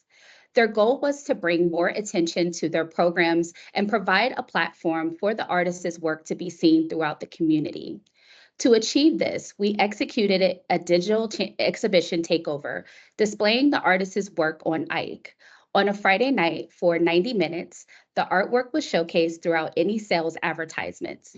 This initiative offered the community a unique opportunity to take a walking tour and view the works of all 18 artists displayed on Ike across downtown Cincinnati. And I think that is my last slide. Oh, and Artworks Live. So Artworks Live is a nonprofit organization based in Cleveland, Ohio. They were working with their students, 40 teens, that they wanted to spotlight their work in Mocha, Cleveland, in order to enhance the visibility of the students' artwork. We partnered with them in order to raise awareness about the program and their partnership with the local museum in order to bring more visibility to their mission and the work that they do across Cleveland, Ohio. This collaboration provided an invaluable platform for the community to recognize and celebrate the talented youth involved in the program. Thank you, Carisha. Okay, we're there. Just thought I'd prompt this next step slide. Really hoping to narrow down the issues, the key issues. I say July 18th, but I know that that's maybe not possible considering the reviews that need to happen with the aesthetic studies and the technical transportation. But those are ongoing, as I've got here. We do plan to get in front of council and have a briefing in the interim. And so that's in the works. We hope to get there. And then, of course, we're continuing with the public outreach. So thank you for letting us go over. That was a lot of speakers, I know. Look forward to your questions and comments. Commissioners, what we're going to do, thank you. Commissioners, we're going to have an opportunity now for agency comment and then public comment. Amy, are you talking on behalf of ESTA? And then what we'll do is we'll have an opportunity. I think most of the people in the room are here with a variety of different agencies, but there are a couple of members of the public, and we'll make sure that they have an opportunity if they're interested in that. All right, so ESTA is currently juggling multiple areas of review of the application materials. We're continuing to meet with the applicant team on the draft secret checklist. So for the interview process, we provided comments, they provided comments, and we continue to meet with them on that. We are currently, as mentioned, reviewing the traffic memo, and we hope to be getting some additional comments back to you shortly as reviewing so much challenging various aspects of this. On that. Once we get the aesthetics study, we will send that team. They're queued up and ready to go when it comes in. And we're interested in seeing how this study feeds into like the siting and the number of kiosks that we're going to handle. I know that the applicant team is also working with Seattle City Light, submitting some test applications because City Light coordination is going to be challenging. And so we're starting early with that, get some test applications. Those are just evident in both locations yet, but as SEL have a hard time saying what they need to look at without a specific location in mind, given the different conditions throughout downtown. So that's how they're not actual locations, they're just test applications right now. So that work is on. So lots of levels of review. And then the aesthetic study and the traffic analysis will have to go into they're part of the SEPA, so that will have to be completed. So. Thank you. No, that's helpful. Thank you. I think in particular, the work that you've done with citywide, I think that's helpful for the commission to understand about dealing with utility coordination. Thank you. Rory, did you have any comments about the off water? Sure. And I'm here to on behalf of Emily Byrne, who recently asked for support. And I think as you may or may not notice that the waterfront is governed by a shoreline permit. I think that is sort of governs why might also sort of identifies that one for the water. But I think what we have heard though is that your intentions maybe in the future that you might want to consider that, and just to be aware that there is that shoreline. Yeah. Thank you, Lisa. I'm assuming there's no other agency comment. Public comment. Are there any members of the public that want to make up to 2 minutes of public comment? Ellen. Yeah. Solid. I'm former actually vice chair of the design commission. And I actually will be writing you a longer letter because it's impossible for me to go over all of the issues that I think this project brings up. One thing that I want to say that if something sounds too good to be true, it probably is. And with all due respect, I'm sure there is a business plan that actually figures out at what threshold the money begins to kick off or continues to kick off to the city. And it would be very interesting to know what that threshold is and how much advertising has to be sold. One of the things that I really concern myself with is not just the visual clutter of the objects in the landscape, but the visual clutter of the messaging in the landscape. And for those of you who were on the planning commission, I don't recognize anybody at the time when we were reviewing the kiosks in Seattle Center, you may remember that there were lots of promises made about how much time would be devoted to advertising and how much time would be for community messaging. And I can tell you that in terms of observation at the Seattle Center, directly more than 80% of it currently is going for advertising, for airlines, for beer, for insurance companies, for soda. Very little of the time is being used to benefit the public. So it'd be very interesting to know at what point the money, how much advertising needs to be sold and the dominance of advertising needs in order to make the money forward. But beyond that, I just look at this and I have to say that when I look at the zones that are currently eliminated, Pike Place Market, Pioneer Square, the CID, and the waterfront, these are all prime tourist zones. And so if the argument is that this is really helping tourists, it's really not where the tourists are. The other core is not the dominant tourist zone. And I'm very skeptical of the public safety provisions, even though I understand that the mayor is supportive of this and that obviously the public safety people who know more about public safety than I.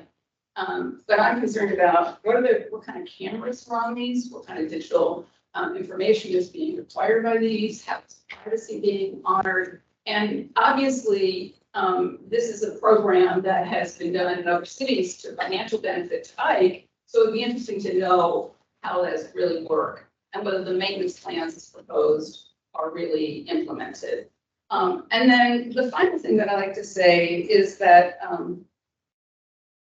I'm very concerned about the continuing homogenization of Seattle. And that when I look and I see that this is a program and a design that's been used in many cities all over the country, I have to say maybe the information is specific to Seattle, but it's the further homogenization of our landscape. And I've lived in Seattle for over 31 years. And the changes that we've seen, some good, some bad, but one of the things that I think is tragic is the homogenization of a city that used to have a very strong visual sense. And this is another aspect of that. So I'll send a longer email to the commission. But I think it's everything is painted so beautifully. I think it's really important for you to maintain some skepticism about what are the real benefits and the potential downsides of this program. Thanks. You might want to send some of the issues that you raised might be of interest from a programmatic level to SDOT. You might want to. Thank you. Are there any other members of the public that like to make comment? Hi, my name is Bobby Nickel. I'm the public affairs manager at Visit Seattle. So I'm about tourists. That's our lane, and that's what I'm here to speak to today is the benefit that these kiosks could have on visitors. Real quick, the impact that visitors have on Seattle, quite substantial. Last year, we welcomed 37.8 million visitors to our area. We spent $8.2 billion in hotels, and shops, and restaurants.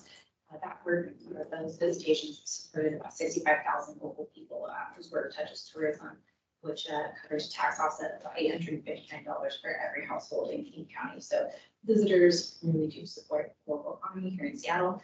And our goal of Visit Seattle is to make sure that all visitors have the very best time they can while they're here, which is where the marketing comes in a massive way. We think these kiosks would cater to every kind of visitor, people who are Q&A that maybe just found up on the wrong street corner, people who are wanderers, who want just inspiration in the street. And even locals who find themselves downtown and need a little pointed direction every once in a while, whether we have all of that, I'm sure. We view the kiosks as an extension of the work that we do in person at our free visitor information centers at Pike Place and the two convention center buildings. Those visitor information centers can be on every street corner. I'm sure we want them to be. So the more information that we can have scattered around the city, the better we think people's experiences will be. We think they could make a major difference directing people to local businesses, which is actually where the majority of our visitors want to spend their money. About 55% of Seattle's visitors do invest in local businesses over big box stores, that kind of thing. And that obviously would benefit small and medium businesses on less visited streets, which I really agree with Ellen is a good point that you just made. We want to get people to experience the tourist education goals of Seattle and the rest of the streets that they kind of just need to be pointed in the right direction towards, as all of us kind of do. And it kind of goes without saying, kiosks would obviously be a massive benefit as we prepare to welcome 750,000 people to our area for the FIFA World Cup in 26. The largest event in global history, and it's a once in a lifetime opportunity to show Seattle we welcome folks. So Visit Seattle is in support of the development. Thank you. Paul, you have. Hi, I'm Paula Reese. I've been working in Seattle for 40 years and have worked with the city, port, airport, Port of Seattle, you name it, from the state to wherever. We also work internationally. We work across the country. So I've been studying these digital advertising units for over 20 years. And we've been successful. It's not personal to Ike, although I do think it's important for you to look at their world headquarters. There's a 150-foot billboard in front of their headquarters that I think that they would think was in good taste. I would say that it's questionable. Also, in working in Washington, D.C., after we worked very hard to integrate with the neighborhoods for their international district, there's an international Chinese fence, and integrating the languages of the community, they plastered their media up on the corner of the building. I believe it had sound at first. It may have gotten turned off, but it's animated and it takes over and dominates the corner. This is the business they're in. This is Orange Barrel Media. And we've already chased Clear Channel out of the state of Washington on the same premise. I got sued by J.C. DeCove for asking for a public record from the city of Seattle. And I was bullied at a DSA meeting for asking the question of the last program that they had. How can you say that you're going to make this much money? Just show us the financials. And instead, I was told that they had heard enough from me, that I was on the committee. So that was the last after decades of being involved with the DSA. Another thing is this goes past our antiquated sign code by no imagination. we allow 500 nits when these signs could actually operate at 150. But the IQ unit is 4,000 nits. That's how bright it is. So I've taken photographs for the 20 years in all of these different cities. I can tell you the advertising. If you don't believe me, go to Seattle Center right now. You're going to see Coors Light, Silver Beer. You're going to see Premier Insurance. You're going to see Alaska Airlines, Muckleshoot's Casino. This is what our media is going to be. It's not going to be beautiful like New York City where you're going to get a Gucci. This is what we can sell in our market. So do we need more of this information? I say it's too much information. And I'm bothered as somebody who works with downtown businesses that a group can come in third party from Columbus, Ohio, get our sidewalks, do this kind of advertising. This is a Trojan horse. They don't mention advertising except as limited, but they can turn it every 8 seconds. They're going to give maybe one of those slots to some of these things that we heard all about today. And for 30 years, who would put this in our sidewalks for 30 years? And even on their own website, what dominates the view at night is their kiosks. And so I really feel strongly that I have so much information. I'll write a long letter too, but thank you for letting me speak. Yeah, and if there's, we've also, thank you, Paula. Commissioners, I'm not seeing anybody online that's a member of the public. If there is a member of the public who's attending online that wants to make up to 2 minutes of public comment, we'll go ahead and we'll check back. Raise your hand and we'll just keep an eye out to see if there is anybody. I think we're going to pivot to commissioner questions at this point. I was asking Adam if we could go ahead and start with the commissioners who are attending online. That would be Jill, then Brian, then Jay. Pivot to the room and then turn around with any recommendations, starting in the room, pivoting online. Adam, we had talked in advance of the meeting about maybe the way that the presentation was structured, I think is a really helpful place to start with comments. If there's anything beyond that, based upon what you've heard today, sure, I think that's appropriate to ask questions or comments about it. But we can start with the 6 items that the presentation was framed with, and then take it from there together. Jill, are you going to lead us off, and then Brian and then Jay? Sure. My questions are. And we can't quite hear you. We can't quite hear you though. Let me see. There you go. Lean into it, Jill. We can hear you now. Eat the mic. So my questions are about some of the stuff that was the city staff said, and I know that they've left, but I think the people in the room can answer the question because what the people with the city staff, the programs they talked about, they didn't connect them to exactly how the kiosks would help them. So I'm wondering if you guys could help and answer some of those questions. For instance, the cameras that are in these were regarded as an asset, but are they swivel and controllable, or is that just a fixed image that would be available?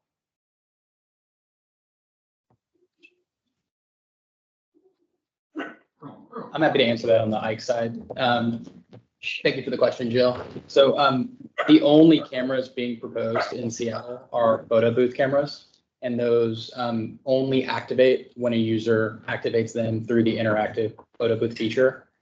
There are no other cameras being proposed, and that is not only a commitment from us, but it's in our MOU and our contract with DSA. So any form of security cameras will not be included. I think what you're getting at, if I may, is what technical opportunities are there to coordinate with public safety messaging, and there are a few.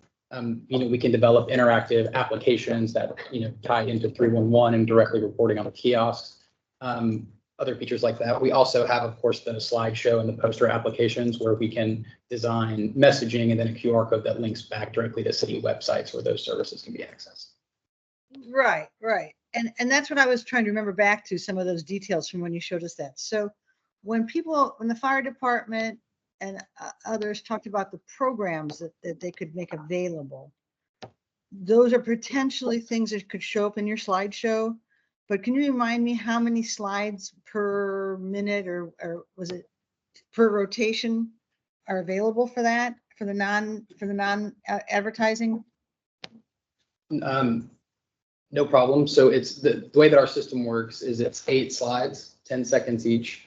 We're committing one always in rotation will be city content. And in addition to that, we're committing to 25% of the annual time. So there will be some fluctuation, but that will also contain city content. All of that is in addition to also the base emergency alert system. So we're integrated with iPause and we're exploring with the emergency service teams in Seattle, which they also feed into into iPause. So we'll get some local data anyway, but we're also exploring whether we can get those directly. So if there is a local Seattle emergency, it'll take over the screen, and that's completely in addition to the 25% commitment.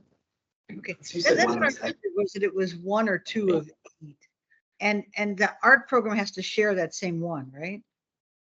No, ma'am. So it would be the art program would fill into it. It could be in that time, but it also will be an unsold inventory. Our business is seasonal, it fluctuates, but the idea is that there's a lot of space within the system to accommodate our city messaging and advertising. Right. Okay, so that's the passive messaging that you can get out to the public about these city programs. And then there's also a search feature, right? Where if someone's standing at one of those, because it doesn't really do much good to have the QR code if what they're thinking is that people who don't have phones will be able to access these systems. But on the interactive side, you have some mechanisms to connect to some of these public programs. Exactly. Exactly. So we'll have application tiles in the interactive mode that tie back to these city programs. So it could be Alert Seattle, and then you click on it, and then we're exploring whether we can integrate, reporting and response directly in there. I think at a minimum, we can do a live feed of what you're seeing on Alert Seattle represented on the kiosk. And then in addition to that, we'll have a QR code that links you back to the city website, and then you can download the app and get the information that way as well. Okay. The other thing I heard them touting was the Wi-Fi. And I know that a problem that happened after this at the Seahawks when they won a championship, their celebration, was the Wi-Fi in Seattle, crashed because there weren't enough nodes for the million of people, because there were more people lining the streets of Seattle that day than actually lived in the city, right? It was this huge event. Is your Wi-Fi robust enough to enhance that? Because it kind of sounded like maybe they thought it would. I'm not familiar with the other program, forgive me, but our Wi-Fi, we run off cellular, and so we're a cellular hotspot. It's about 60 to 75 feet in range. It won't allow you to broadcast or to watch HBO shows consistently, but you can send emails, you can send text, you can browse the web pretty effectively. So it distributes the overall capacity that exists within the city from cell towers, but it doesn't add to that. And it would be as vulnerable as any of the others in an emergency where all of that, like earthquakes or other things where that goes down, but sometimes you lose that within a minute or so. I mean, okay, I just wanted to confirm that because I heard these people talking about what they were going to get out of the system, and I wanted to make sure that we actually were able to connect it to features we'd seen you discuss and explore. So, so those are my questions. Thank you. Brian, you want to? Yeah, thank you. I think I also was confused at the references to using QR codes, but the statement that this was an independent service provider, and I don't think those two messages are aligned. So I'm very confused as to whether we think that this is an additive thing or whether it's a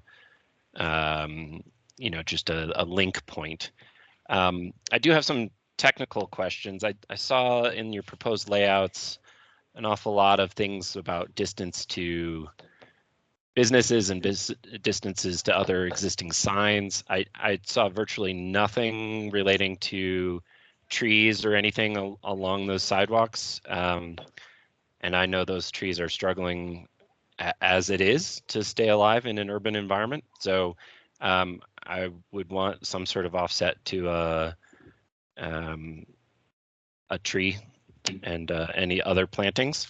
I think that's more of a please make sure that happens rather than a question. I do have a lot of questions about who controls the art content. I was very interested in the Cincinnati and Cleveland examples, but it sounded like it was sort of 90 minutes once in the history. So trying to understand what kind of programs that we could offer to our community organizations and how we can hold that to it. I do see a lot of reference to 25% of annual airtime, and I wonder how much of that can be late at night in non-advertising timeframes, and perhaps that's not best use for public display. You know, if we are showing art at 4 a.m., that's fine, but that's not truly a community and benefit. I think I could go on for a while, but I'll leave some more time for the other commissioners. Thanks, Ryan. Jay? Thank you for your presentation today. I have a number of questions regarding kind of responsibility and access to the unit. The first set of questions I had was regarding the art benefit that you were describing. Could you explain a little bit more on who conducts the outreach to find artists, who makes the selection for artists? I was getting the impression from the presentation that the examples provided were kind of this kickoff effort, this initial effort to start this program, but what is that management of the program over 30 years? Where does that responsibility lie? Jay, I might have Seth answer that question, who's been on our team for a number of years, formerly of SDOT, and manages our current public art program, the sort of analog versions that he described, and would be a key figure in working in partnership with Ike's team and learning from their experience in other markets, but would be leading our effort for the DSA and managing and carrying out the program. Yeah. Okay. And I think that is oh, sorry. Go ahead. Okay, I think that's a nice part of DSA being so closely aligned with this, is that we would be able to sort of provide in-house expertise and consistency over the lifetime of the installations, to work with local curators to do calls for arts, to make sure that, you know, the themes and the outreach are being done to make, you know, it really feel like we're, you know, platforming and celebrating artists here. And then there's the opportunity, you know, if we're going to be doing quarterly refreshes, to then also utilize sort of the larger Ike Art Network to then do more of like a national scale sort of art exchange. And so you get a nice blend of like very hyper local and then also like broadened. But we would be sort of the like unifying kind of consistent organizer for the program.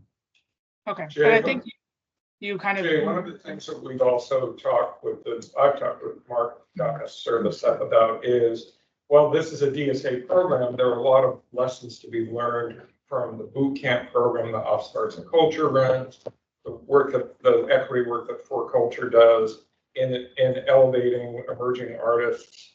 I'm confident that DSA has those resources, but there's some lessons learned from local governmental experience that may complement their work. And we've been talking more with Mark about it, but there's a larger conversation. Okay, yeah, and that those both answer kind of my other question, which is how often would these be refreshed, which it sounds like right now kind of is anticipated to be maybe quarterly, as well as, okay, you have a bunch of outreach and you have a bunch of interest, and how do you prioritize who gets showcased? So I think that sounds like there's already some conversation with that, but I'm curious to kind of hear a little bit more about that. The other question I have in regards to accessibility or access to these units is, who has access to the data of these units when it comes to what's getting used on them, what apps are being used on them? Is it just Ike? Does DSA have access? Does police and fire have access? Does SDOT have access to seeing how much runtime there is on these applications that we're hearing can be really beneficial to the city?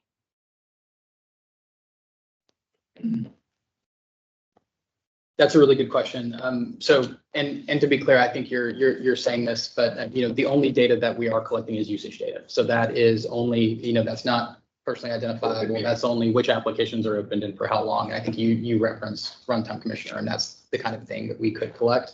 We collect that, we share it with the DSA under our MOU, we could share it with the city. I don't know if that would be further disseminated within, city branches, but it would really only tell you which applications are being used.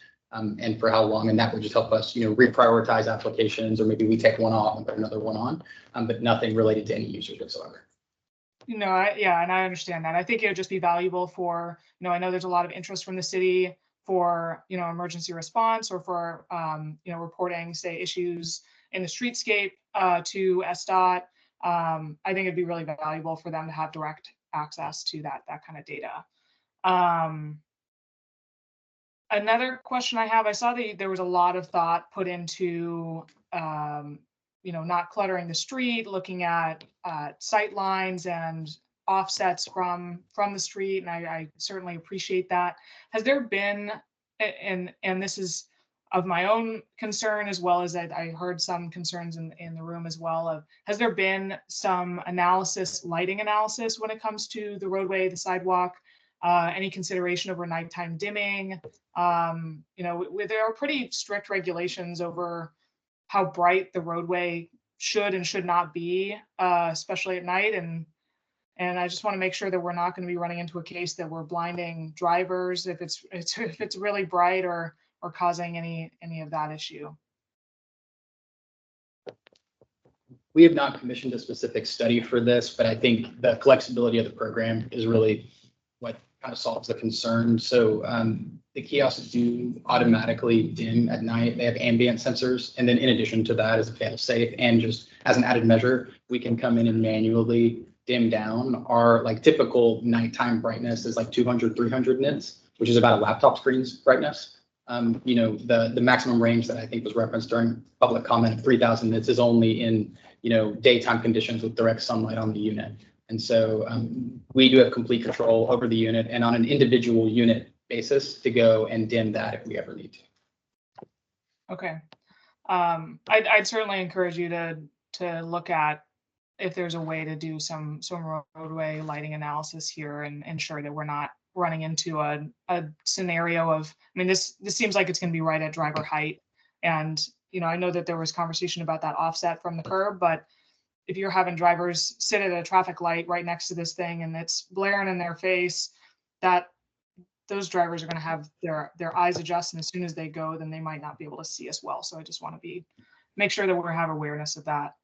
And I guess kind of going back to some data usage here, from the permitting perspective, I want to have a good understanding of what off-ramp Seattle might have of, there's a lot of anticipation for these to have a big public benefit for safety, for reporting things to the city. Is there any off-ramp for the city if there is little use of these safety benefits or reporting benefits based on the data that is being collected, or if there is that sudden uptick in advertising or inappropriate advertising that we may see?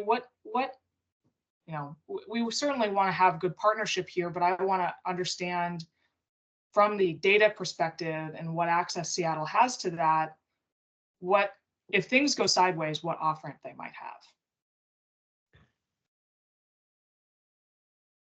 I would say in our agreement with the city, the MOU between DSA and the city, and then in our agreement with Ike, there's a series of very detailed performance standards that govern the implementation and ongoing management of the program. So there's a clear set of terms in those two agreements, and then within the term permit as well around siting and other conditions. Okay. Those are the questions I had. Thank you. Great, thanks, Jay. So I guess we'll go around the room here. Maybe we'll start with you, Zubin. Sure. Yeah. My one question was just what's DSA's current annual revenue approximately? Within the MID, so the 1,300 property owners that are subject to that assessment, we're collecting about $18.5 million that's being invested in cleaning, beautification, safety, park management, beautification, concerts, et cetera. So That's the annual revenue and by property owners today for those services. And that funds about 165 full-time ambassador positions. Okay, and then the $1.1 million estimate that was referenced, that include the revenue sharing threshold, or is I think there were two things mentioned. There was a $1.1 million estimate, and then is an additional potential revenue. So our beyond a agreement, certain threshold, or does the 1.1 million estimate kind of include everything? yeah, our agreement with the city would return and I would return 1.1 million to us on an annual basis. Anything in excess of that would be provided to the city. Okay. And then for the 1.1 million of revenue and the expenses associated would be proposed to the city on an annual basis through the process that exists today and that has existed since 1999, that the MID ratepayer board goes through a board of about 35 property owners proposing an annual budget and a work plan. So those revenues will be incorporated into that work plan and delineated from 18 and a half for what the proposed spending plan would be. And is there any estimate on what those revenues to the city might be in the future, or? It would be if the advertising market was robust beyond the 1.1 and generated above that. So. Okay, so if I'm understanding right, it's about, so my mental math is good, about 5-6% increase to what DSA currently has now. 1.1 million. I trust your math. 18, 19 million, yeah, something like that. Okay. I was just trying to understand the magnitude of, what the program is bringing, so yeah, appreciate that. That's my only question. Okay, great. So this is a question related to the Seamless Seattle coordination as well as the location analysis criteria. I'm curious, so the orientation of the screens in all of the views is toward the pedestrian and toward the vehicle. In the studies of those locations, does it fall into any of those criteria, that orientation? Were other orientations related to passing pedestrians considered in the process? Not in this study. The orientation is always perpendicular to the curb to maximize the visual connection to the sign. The other thing there too for us is we would never want someone using the kiosk to have their back to the street and have their back to traffic. So I think there is a business case, of course, but then there's also a safety concern as well. Great, thank you. And then this is just a furtherance of one of Jay's questions. So has there been any conversation? I know that the term permit is a 15-year term permit. Has there been any conversation about that data gathering during World Cup?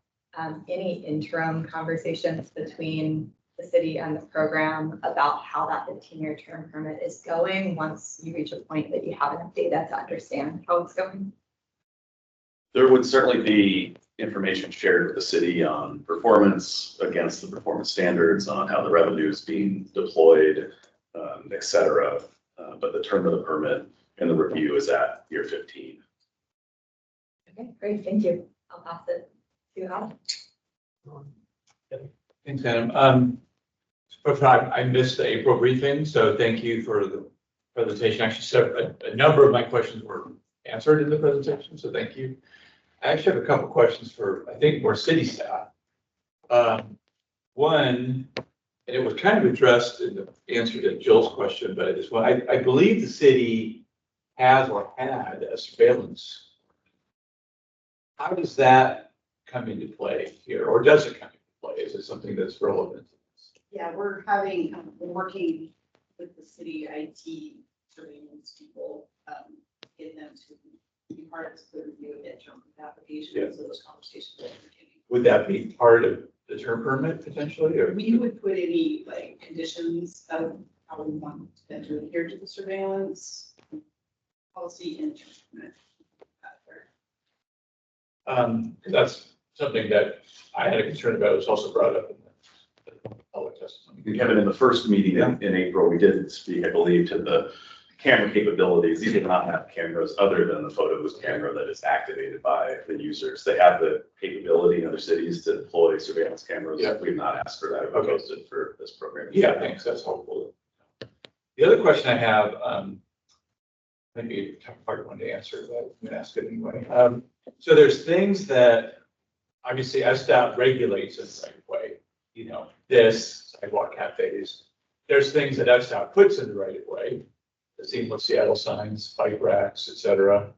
And then there's things that private parties put in the right of way, you know, free floating bike share and scooter. So I appreciate that the presentation talked about weather mitigation, but this is one discrete element of a much bigger issue around sidewalk clutter. So I'm just, how are you thinking about that? And, you know, I know that it's not just on this application, but it's obviously a bigger issue that I think we all need to be really focused on. Yeah, that's part of the challenge of being a programmatic term permit. So something we've never done before. So it's involving lots of conversations with various subject matter experts in policy planning or micromobility or curb space management. So all of that's part of my job is to gather all those perspectives. And sometimes they're competing and PSM as far as phase and activation.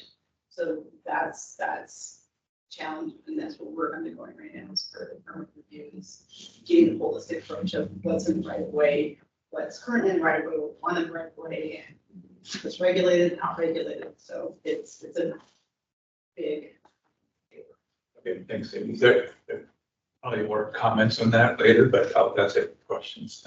And I guess it's not really, I guess it's a question that I have. I think that what you were saying and what Mark is doing is looking at a zone of decluttering relative to their work. There may be a larger issue from a policy perspective that the city is looking at.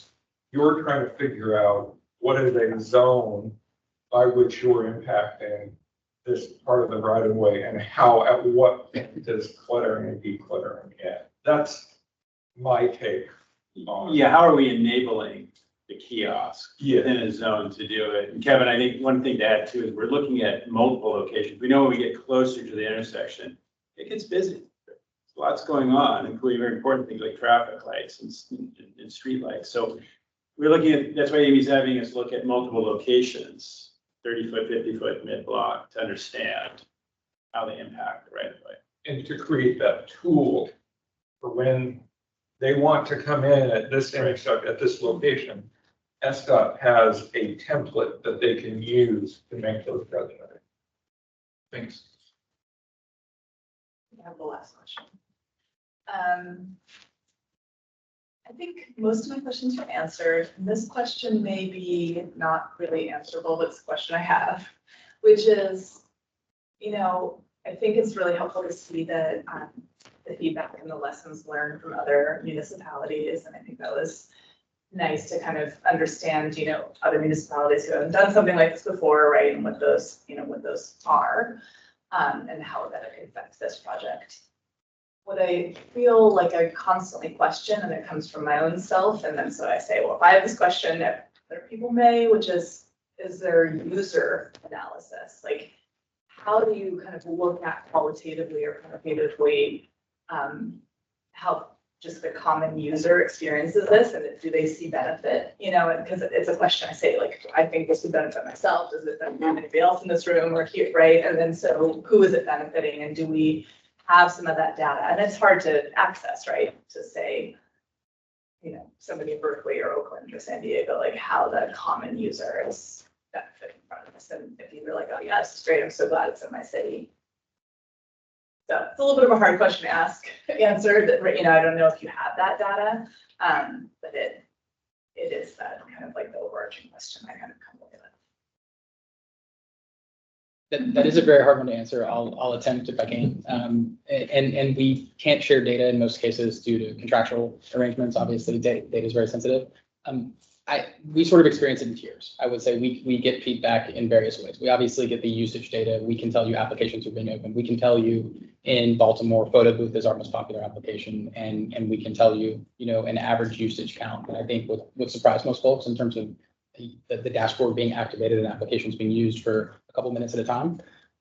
So that's sort of one layer of it. The other layer, I think, is we hear from the community quite directly. You know, in Oakland, when we launched, we had a tremendous outpouring of artists that wanted to participate in the program. We had a tremendous outpouring of institutions that wanted to participate and said, how do I get my content? We had businesses calling us and saying, hey, am I represented? Maybe they weren't on Google, we helped with that. So I think there's like an anecdotal layer of when we launch and when we're in the run up to it, we hear people that are saying, I want to be on this, how do I do it? And then there's of course the feedback of after we do our arts programming and our initiatives and we hear from the folks that were impacted by it. And then that sort of feeds into a feedback loop of now we have new voices going to be on the kiosk and side as well. So I think there are layers to this. We'd be happy when we come back to see if there's data we can share and tell you, hey, these are being touched in this market and it maybe is similar to Seattle or maybe it's, you know, a little different. Here's why, but we're happy to explore that. But I can tell you, we do experience. And perhaps in that, you know, what you are able to share is kind of like you cited, kind of like that initial, you know, groundswell, right, which makes sense, and that what's the sustained. For sure. Thanks, Susan. Well, so I just wanted to just thank the team. Thank you for, I think it's really, we don't see a lot of presentations that bring together so many different public agencies, private organizations, nonprofit groups, solve real problems our city is facing, right? So I really appreciate your focus on public safety, your diligent work, the quality and timely manner that you're going through this, the efforts you're making to pick up our feedback around clutter reduction and public safety. I think that's all very clear and very notable and really a model that, again, we don't see much. And so it's a ton of work. And we want to appreciate and acknowledge that work. And I think we heard it in the public comments, we heard it in the agency comments, and I think you can hear it in the commissioner comments. This is also a major shift in how we experience downtown, how we use our public right of way, the look and feel of downtown. And it's a decision, I think that when talking with most of the commissioners, we all feel is bigger than this room, right? It's a thing that we think the city should be involved in deciding on. So I heard two big kind of themes of questions that I want to just kind of tie up and get back to you. And then I have a couple of specific questions, then we can move into comments. But I think that the two questions I heard, kind of given that this is such a major shift, is that is the public benefit enough to allow this imposition of advertising in the public right of way? That's one of the questions I hear from the public, from commissioners. I think that's one of the things we want to deliberate and comment on. And then another question, and thank you, Natalie, for the presentation. And I think we want to hear more about some of this, but has there been enough public input? And has the public had the opportunity to sufficiently understand this change and weigh in on their perspective on this? I'll say anecdotally, I've spoken to, you know, anyone I can get their ear on and asked about this. I've heard negative feedback. And so that's my first question, and it's for you, Natalie, or for anyone. But you mentioned some of the positive and constructive feedback. What type of negative feedback, or have you been hearing negative feedback in these surveys or additional outreach events you've had? What are people's concerns? Thanks for that. You know, as I mentioned, we're just getting out kind of farther than where we did with the initial event and the mailer. And so I do anticipate we're going to start to get a more diverse range of feedback. I expect many of the concerns to be some of what's been brought up today and pretty consistent with that. So we haven't had that yet, but I think, again, as we get out more broadly, especially out of the downtown core and just, again, around some of those ring neighborhoods, we'll definitely start to hear a more diverse range of thoughts and comments. Great, thank you. Well, we'll look forward to hearing more about some of your feedback when you get more into that. I think this question is probably obvious, but I just want to kind of flag it. Who can purchase this advertising? Can anyone purchase the advertising? Who can purchase it? Anyone can buy it. Obviously, we'll have content regulation in our agreements with DSA and with the city, so certain categories will be prohibited, but yeah, it's open market. What type of, so for instance, political or social campaigns, are those allowed as advertising? No, I don't believe they are allowed, no. Great. Is there a feedback mechanism if there is advertising that does get through that is against, let's say, the community's values? Like, is there some sort of mechanism by which feedback can be provided on these advertising? Surely, we'll have systems put in place for the community to get feedback either directly to us or through DSA and the city, but our contract will be very clear. If we go outside the bounds of the content regulation standards, we'll have to take the ad down immediately. And we can, because it's digital, we can do that, you know, within hours. We can immediately remove it if anything happens. Sure. And so Jill, and I think a few other commissioners touched on this about cameras in the kiosks. When I heard that public safety folks talking, it seemed like there was maybe a bit of confusion, which was concerning, that they thought they were gaining surveillance capabilities and as part of their endorsement. So I think there's a bit of a expectation in what I'm hearing from the team of reality mismatch in terms of how they think the benefits are working. So bring that back up in comments. But my question is, given I think we heard pretty clearly from public safety that they do want this capability for surveillance, I understand you're saying now we don't have that, but could you switch is there a software or hardware upgrade that you could use in the future that makes these surveillance devices in addition to being able to do just kind of FaceTime stuff or stuff? Yes, and that's actually the approach that so far Berkeley, San Diego, and Oakland have all taken as well, where when we install the units, they do not have the camera installed whatsoever. And then there's a contractual trigger that says if the city elects, we'll install them later and then work with the Privacy Commission in developing that. So Jill asked about the frequency of the kind of public screens. And so it sounded like 1 in 8 plus kind of surplus time. I was curious, it seems like there's a lot of competing interest for these public screens. The fire department wants to, advertise smoke detectors, and I heard other ideas, and certainly Welcome to Seattle, et cetera. Who curates the public screens, and who decides on who gets time and when? How does that work? We would work with Ike on the use of the community or public slide, the one of the 8, as well as the suite of applications when it is in use by the public. And that, we believe, has been a good model for them of having an on-the-ground partner to work on a day-to-day basis on the curation of the public and community content. That may be the subject of legislation.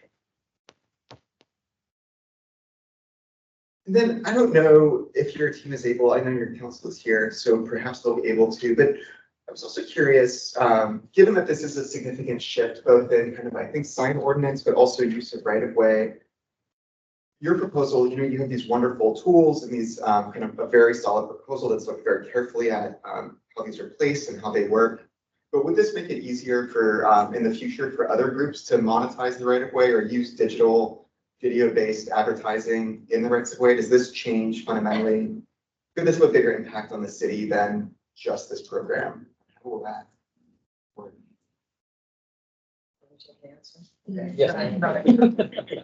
The term permit ordinance has been with us since the city charter, so it has been used before, it could be used in the future. Obviously, this is an intense proposal that would have to go through all the process again, so likelihood of somebody doing that, I can't speak to, but it would be a challenge, and you've had a chance to review it at that time. I don't know, Amy has a thought. The current code would have that next purveyor, or whatever you term you call it, go through the exact same process. Absent a legislative change, then change the term permit process.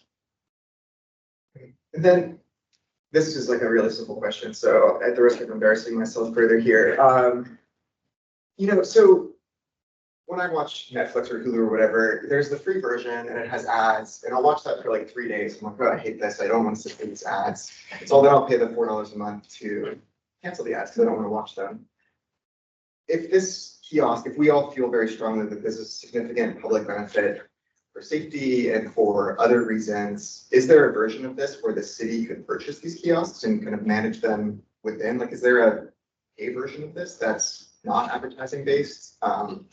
That the city has considered? I sympathize with you on the Netflix point. We've never explored that. We've never done that in any of our 18 cities, and I think that's just a function of aligning the interest of keeping the kiosk maintained, keeping the software updated, keeping everything best in class, and so turning it into sort of a cost center for the city. Really inverts the whole financial model to the city, and I think the benefit that the city is for free. Great. Well, I think that was it for questions. We have about half an hour left. We can move into deliberation. Or comment. Comments, yes. Or, and any recommendations as well for, and just let me set the stage. There is at least one subsequent meeting. Mark laid that out for you. Really, what you're going to be asked to do at a subsequent meeting is being presented the fruits of both the technical traffic memo, the aesthetic study, how that informs distribution placement orientation operation. I don't know. I think we need to talk more about that. But you'll have another opportunity to look at that. So I think the way that Adam has teed up, making recommendations, I think is helpful, not only what we've seen today, but some of the larger programmatic questions. But you will be seeing more specific information down the road. So, Dee. Having said that, Dee. And I actually want to pass right now. Just only because I don't have something.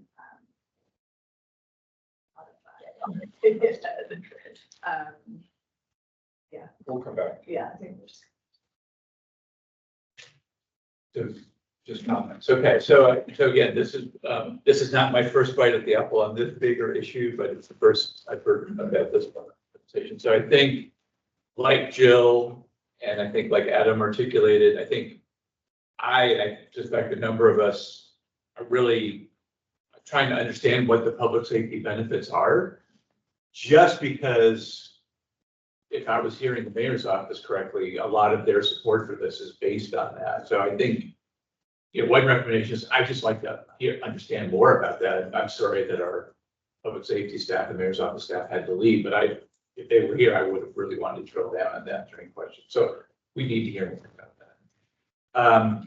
Because this is, Amy, a number of people talked about, this is the first really big private entity that's being regulated in the right of way. I have the same concern about Adam about what happens next. I understand that any subsequent applicant would go through the same term permit process. I'm very familiar with that process. I don't know how to articulate this in terms of a recommendation, but it kind of gets back to my question. I mean, I know when SDOT permitted free-floating bike share, there were a lot of concerns about pedestrian safety, about ADA. Now that's different because that's just people placing things willy-nilly. That's not what this is. But I think we need to somehow understand what the potential macro right-of-way issues could be in a very dense part of the city where there's a lot of pedestrian activity, a lot of people queuing up at bus stops, et cetera. So I know that the term permit macro conditions would regulate the placement criteria, but then how is each one being regulated or reviewed? Because every single one of these is going to have to go through that same kind of analysis. So I think I'd like to understand that a little bit more too, how that would work. So those are the, I guess, the two recommendations I would think. And the only thing I would say is that I think that Mark and Esther are trying to come up with some sort of a template that when they want to seek individual approval, that isn't going to be subject to a separate term permit. Some template, and it sounds like you have interest in maybe drilling that. I'd like to understand what that looks like. Yeah, thank you. That's a maybe better one. I think that Mark, that's exactly where I was going. Mark and Esther, I think, are looking for that, and I think you saw some representation. Yeah. But it's certainly a body of work that needs to be not only informed by the reality of above ground and below ground infrastructure, but the technical knowledge around aesthetics and traffic. And that reminds me of the last thing to say. I think we're all trying to assess public benefit versus issues here. And so the public benefits I've heard are potentially articulated, a public safety benefit, a digital equity public benefit. I think that is potentially public art. But I think just understanding all of that really well and articulating that really well together would be something that would be, I think, help all of us. So. I can go now.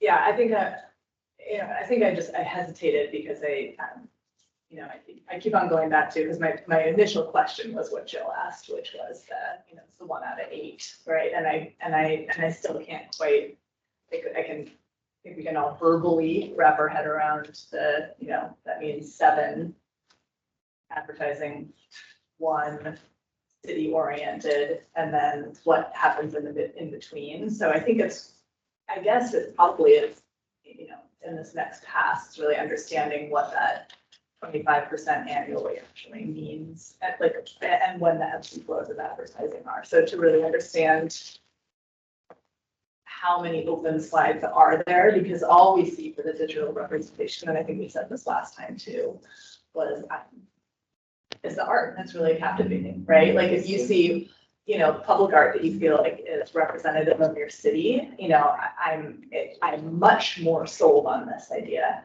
And I feel like it's much more obvious how that public benefit works. And then you go up to the kiosk and then you have these apps and then there is some advertising, like that all seems reasonable, but really that's not what the imagery represents. So I think it still can't quite, we all couldn't remember what the, allotment was and the 10%, 10 seconds per 8. Just to really understand how much more content is there besides the advertising. And then the second one was, I think we talked last time about kind of what the street lineup was, if we're talking about the aesthetic study. And I think they have started to get at that, looking at across the street views. And there is consideration of trees and, everything right away. I think that is acknowledged. So I guess I'd also like to see, there's talk about this in Seattle, but I'd also like to see, and I think it's going to be hard to get those shots, but really start to see how they line up on the streets with Seamless Seattle too, right? Understanding what those parameters are, of not being on the same block, but being in a composition there within, but just really getting that kind of long view. And I think it's going to be a challenge because then we're going to squint and say, well, I can't really see it, but really starting to kind of look at those kind of long corridors and how these all frame up together.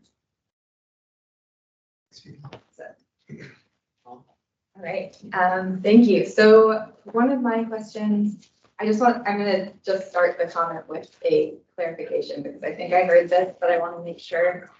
So is brightness included in the technical transportation memo? So it was they said there's, it's ambient, what did you call it? The ambient sensors. And it has ambient sensors, so it does dim at night, and it is adjustable. So in terms of the data that we had available, it's mute on how bright they are. Some of them are those, big highway types of advertising signs, but I think it is adaptable. Okay, and so with that in mind, with the adaptability in mind, it would be helpful to understand while doing the technical transportation memo, what one consideration for the lowest possible brightness is, and really studying that in relation to visibility from vehicular travel. So really thinking about what's the minimum brightness and is that low enough to have lower impacts on vehicular visibility. I think it would be more of the visual study. It's not really in the traffic. We have made very specific recommendations that nothing in their imagery should mimic a regulatory sign or a traffic control device, or even be in the same color as like a red traffic signal, those types of visual things. But the science that you're talking about is more psychological and visual. It's not necessarily related to the traffic environment itself. Okay, so maybe the better recommendation would be that that's part of the aesthetics committee is thinking about the minimum brightness and the visual impact. And I think that's true from vehicles. It's also true when when we have tourists who are taking photos in the streetscape, is it the only thing that's showing up for them? And so understanding how masked this can be, how low brightness it can be when no one is at that interface. That would be really helpful within that aesthetic study. One more piece, so related to the location analysis and criteria, I think that it would be really helpful. So when we're working in our streetscape environments as urban designers, when we're laying out seating, we're often looking at where are the active frontages in the surrounding area, where will I have safety, visibility, thinking about some of those subtext principles aligned with where we're placing seating, where people will feel safe. I wanted us to think about what views you're blocking from active frontages, and in those, you have those views, but also just in plan, if we can be looking at what are we considering active frontages on that block, where are their views to the streetscape, how might these be blocking views to the sidewalk areas, and really consider those as public rooms that you may be creating safer or less safe spaces by having these impediments to views through the space. Also, I would ask in that study, so in looking at when you're oriented, looking down the streetscape, but also looking out from your activated frontages, really making sure that that consideration of is it perpendicular to the streetscape or is it parallel to the street just is part of the thinking as you approach those outdoor rooms. And then I think people covered every other piece, so I would be interested in hearing if there's any opportunity between DSA and the city as the conversation about the term permit continues.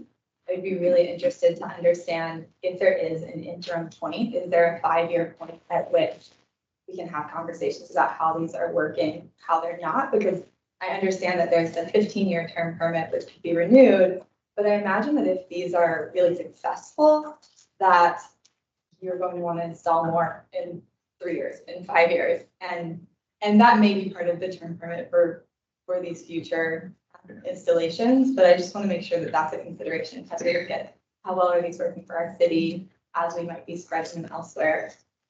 That check-ins are part of that process. And then I think my others were covered in terms of clarity about public safety benefits between DSA, the mayor, and our safety providers. Great, I'll pass it on. Okay, thanks. Yeah, I just wanted to reiterate the appreciation for how detailed these presentations are that Adam articulated, and also acknowledge all the kind of thoughtful program information that was shared at the previous meeting about the details of how these things work. I think it's a very thoughtfully designed product, and I kind of want to reiterate that again because that was covered less today. And I guess I'll kind of just repeat what I said last time, which, for me, the heart of the issue is this is a great product within the context of what it does. And I think the question we're all wrestling with is just what's the level of public benefit provided, And so, I think it still feels relatively marginal to me, like a 5 to 6% increase in DSA's capabilities. There's artist time, but it's, one out, it has to share with 1 out of 8 that the city is going to use as a whole. And then there's 25% unused time, which will, I'm sure, be basically off-peak time that's unbought, right? So if the artist's stuff is up at 2 a.m. in the morning, it's not that impactful. So they're, I think all the benefits sound good, but they still seem relatively marginal. So, and then the kind of the lack of clarity of exactly how it supports public safety, I think also feels a little marginal. So I guess for me, it just comes down to, again, I really appreciate the public engagement effort that's started. But I think we really need to see kind of like a overwhelming kind of public support for these things to kind of feel like it, that the community feels like it's a benefit. So I really liked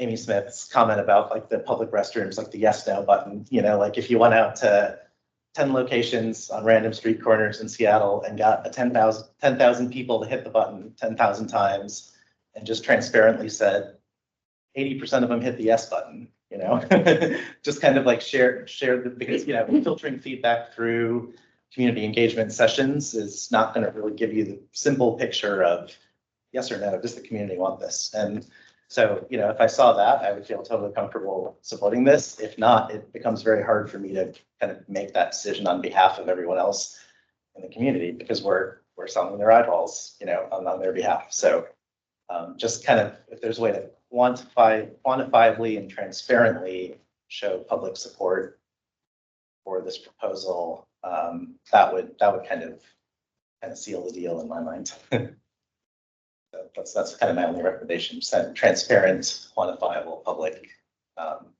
surveying. Great, that's great. Thanks. We'll go reverse online as well. So Jill, you'll be last. We'll start with Jay. Great, thank you. Thank you for the presentation today, and I'll just reiterate what a lot of my other commissioners have said. I can clearly tell how much thoughtful input has been added to this presentation, and really trying to get into the nitty-gritties of public engagement and all of the different elements that this stuff touches once we are talking about that public realm. I certainly agree with what was just kind of touched on here of that balance between public benefit and the potential for this to open the door for that type of advertising in the public realm.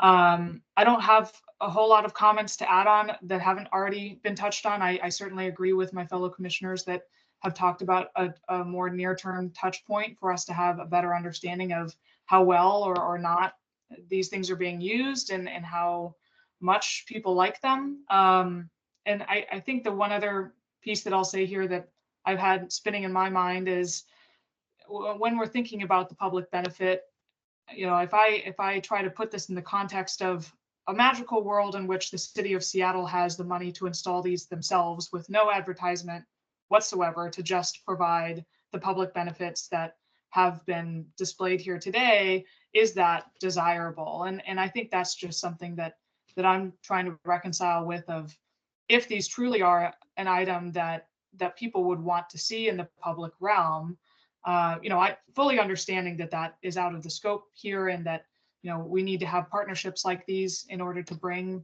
new ideas and new technologies like this. But if there truly was this need, and this item is filling that need, would that be something, if money was not an issue, that the city would pursue? So I'm just trying to understand, as many of my other commissioners are, is there enough of that public benefit here to kind of offset some of those other concerns?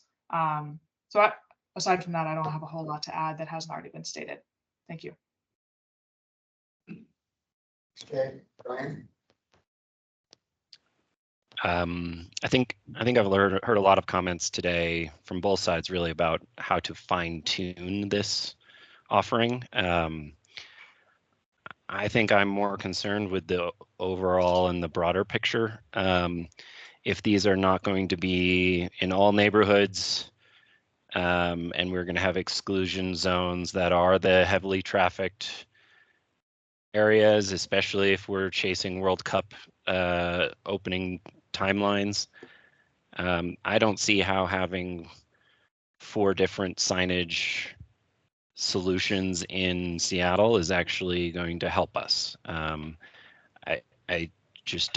don't see how having different answers to the same problem depending on your neighborhood is a good thing. I'm very confused about the public benefit conversation. I was very appreciative of the first responders saying that they wanted it, but I don't think that they might understand truly the benefits that are going to be it. It's also not in every neighborhood, so it does give a unequal response to different neighborhoods, and I think that I might have an issue with that. And then there's been a couple sort of comments on the side that have caused me even more questions, like the fact that the #1 app is a selfie picture app. To me, that doesn't sound like that's very useful. Like if the #1 app was a map and I really need to know where I'm going, and people use that all the time, then that would say that I need a signpost or a way to navigate my city. I think Seattle desperately needs a signpost and a navigation solution, but I don't think a piecemeal navigation solution is something that I like to support. So I need a little bit more in order to not just fine tune my response, but to dramatically step from a no to a yes.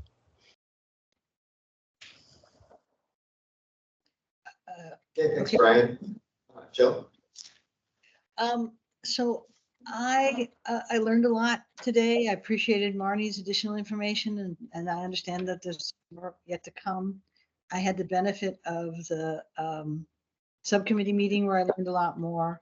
So I think the gaps are being filled in of information. And I think you'll go back and digest what gaps we're highlighting today. But I do really struggle with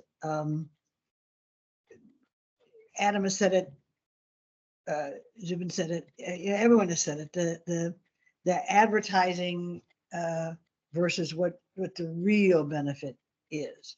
So thank you, and I look forward to seeing this the next time. Thanks, Adam. That's it. Great, thank you, Jill. Great, well, so 11:55, we've got 5 minutes. We understand we're going to be back, we'll be back in July, where we'll be taking an action, or ideally in July, I guess that's scheduled.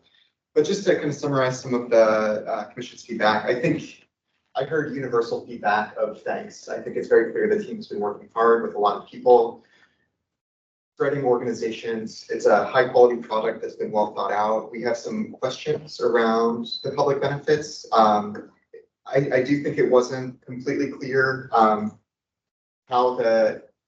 it wasn't clear to me that the organizations that were assuming public benefits understood the capabilities or the uses of the kiosk. So I want to make sure that those two things are clear to make sure that the endorsement makes sense. And I think, Kevin, you had said the mayor's office is supporting based on public safety. So we really want to understand, think more about how these do support public safety in addition to what the city's already doing.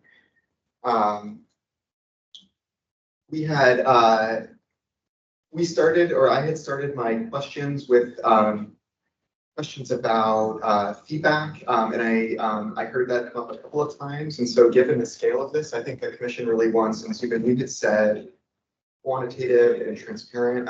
We'd really like to see a robust public engagement effort. It sounds like Natalie has a pretty good plan in place, but we want to make sure that a lot of people have seen this, especially I think Seattle residents and people do spend a lot of time downtown and have had an opportunity to really weigh in on yes or no. Do we like this or do we not like this? And I think within that, we want to make sure that the questions being asked are setting people up to make good decisions. I agree. I think you guys have done a wonderful job showing these at their best. We are not seeing, Pepsi advertisements on the display screens, which is what they'll be 16% of the time or whatever. I can't do math in my head, but, or no, sorry, 84% of the time. So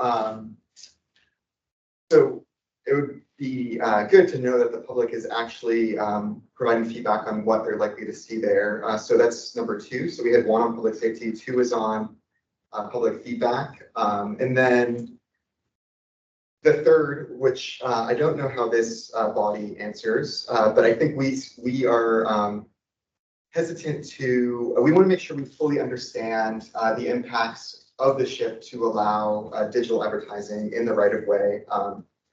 And you all have been doing an aesthetic study, which I think gets at some of it. And Molly had some, I think, specific questions and recommendations, as did Jay. One of the questions I had around the aesthetic study was the impact to residents who are sleeping, right? So if you have a window on the 1st or 2nd or 3rd floor, kind of in proximity to these, are you getting blue light in your windows?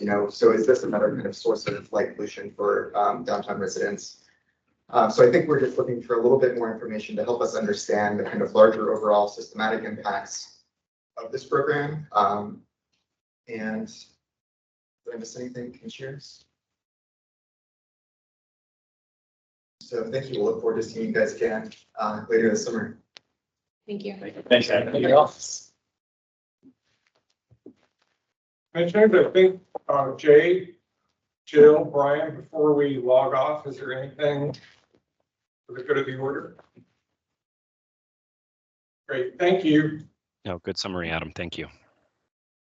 Thanks, everyone. Yeah, bye, guys. And we are done. Thank you. Thanks for the extra half hour. Obviously. Small thing. I'm good, right. Taking the ball.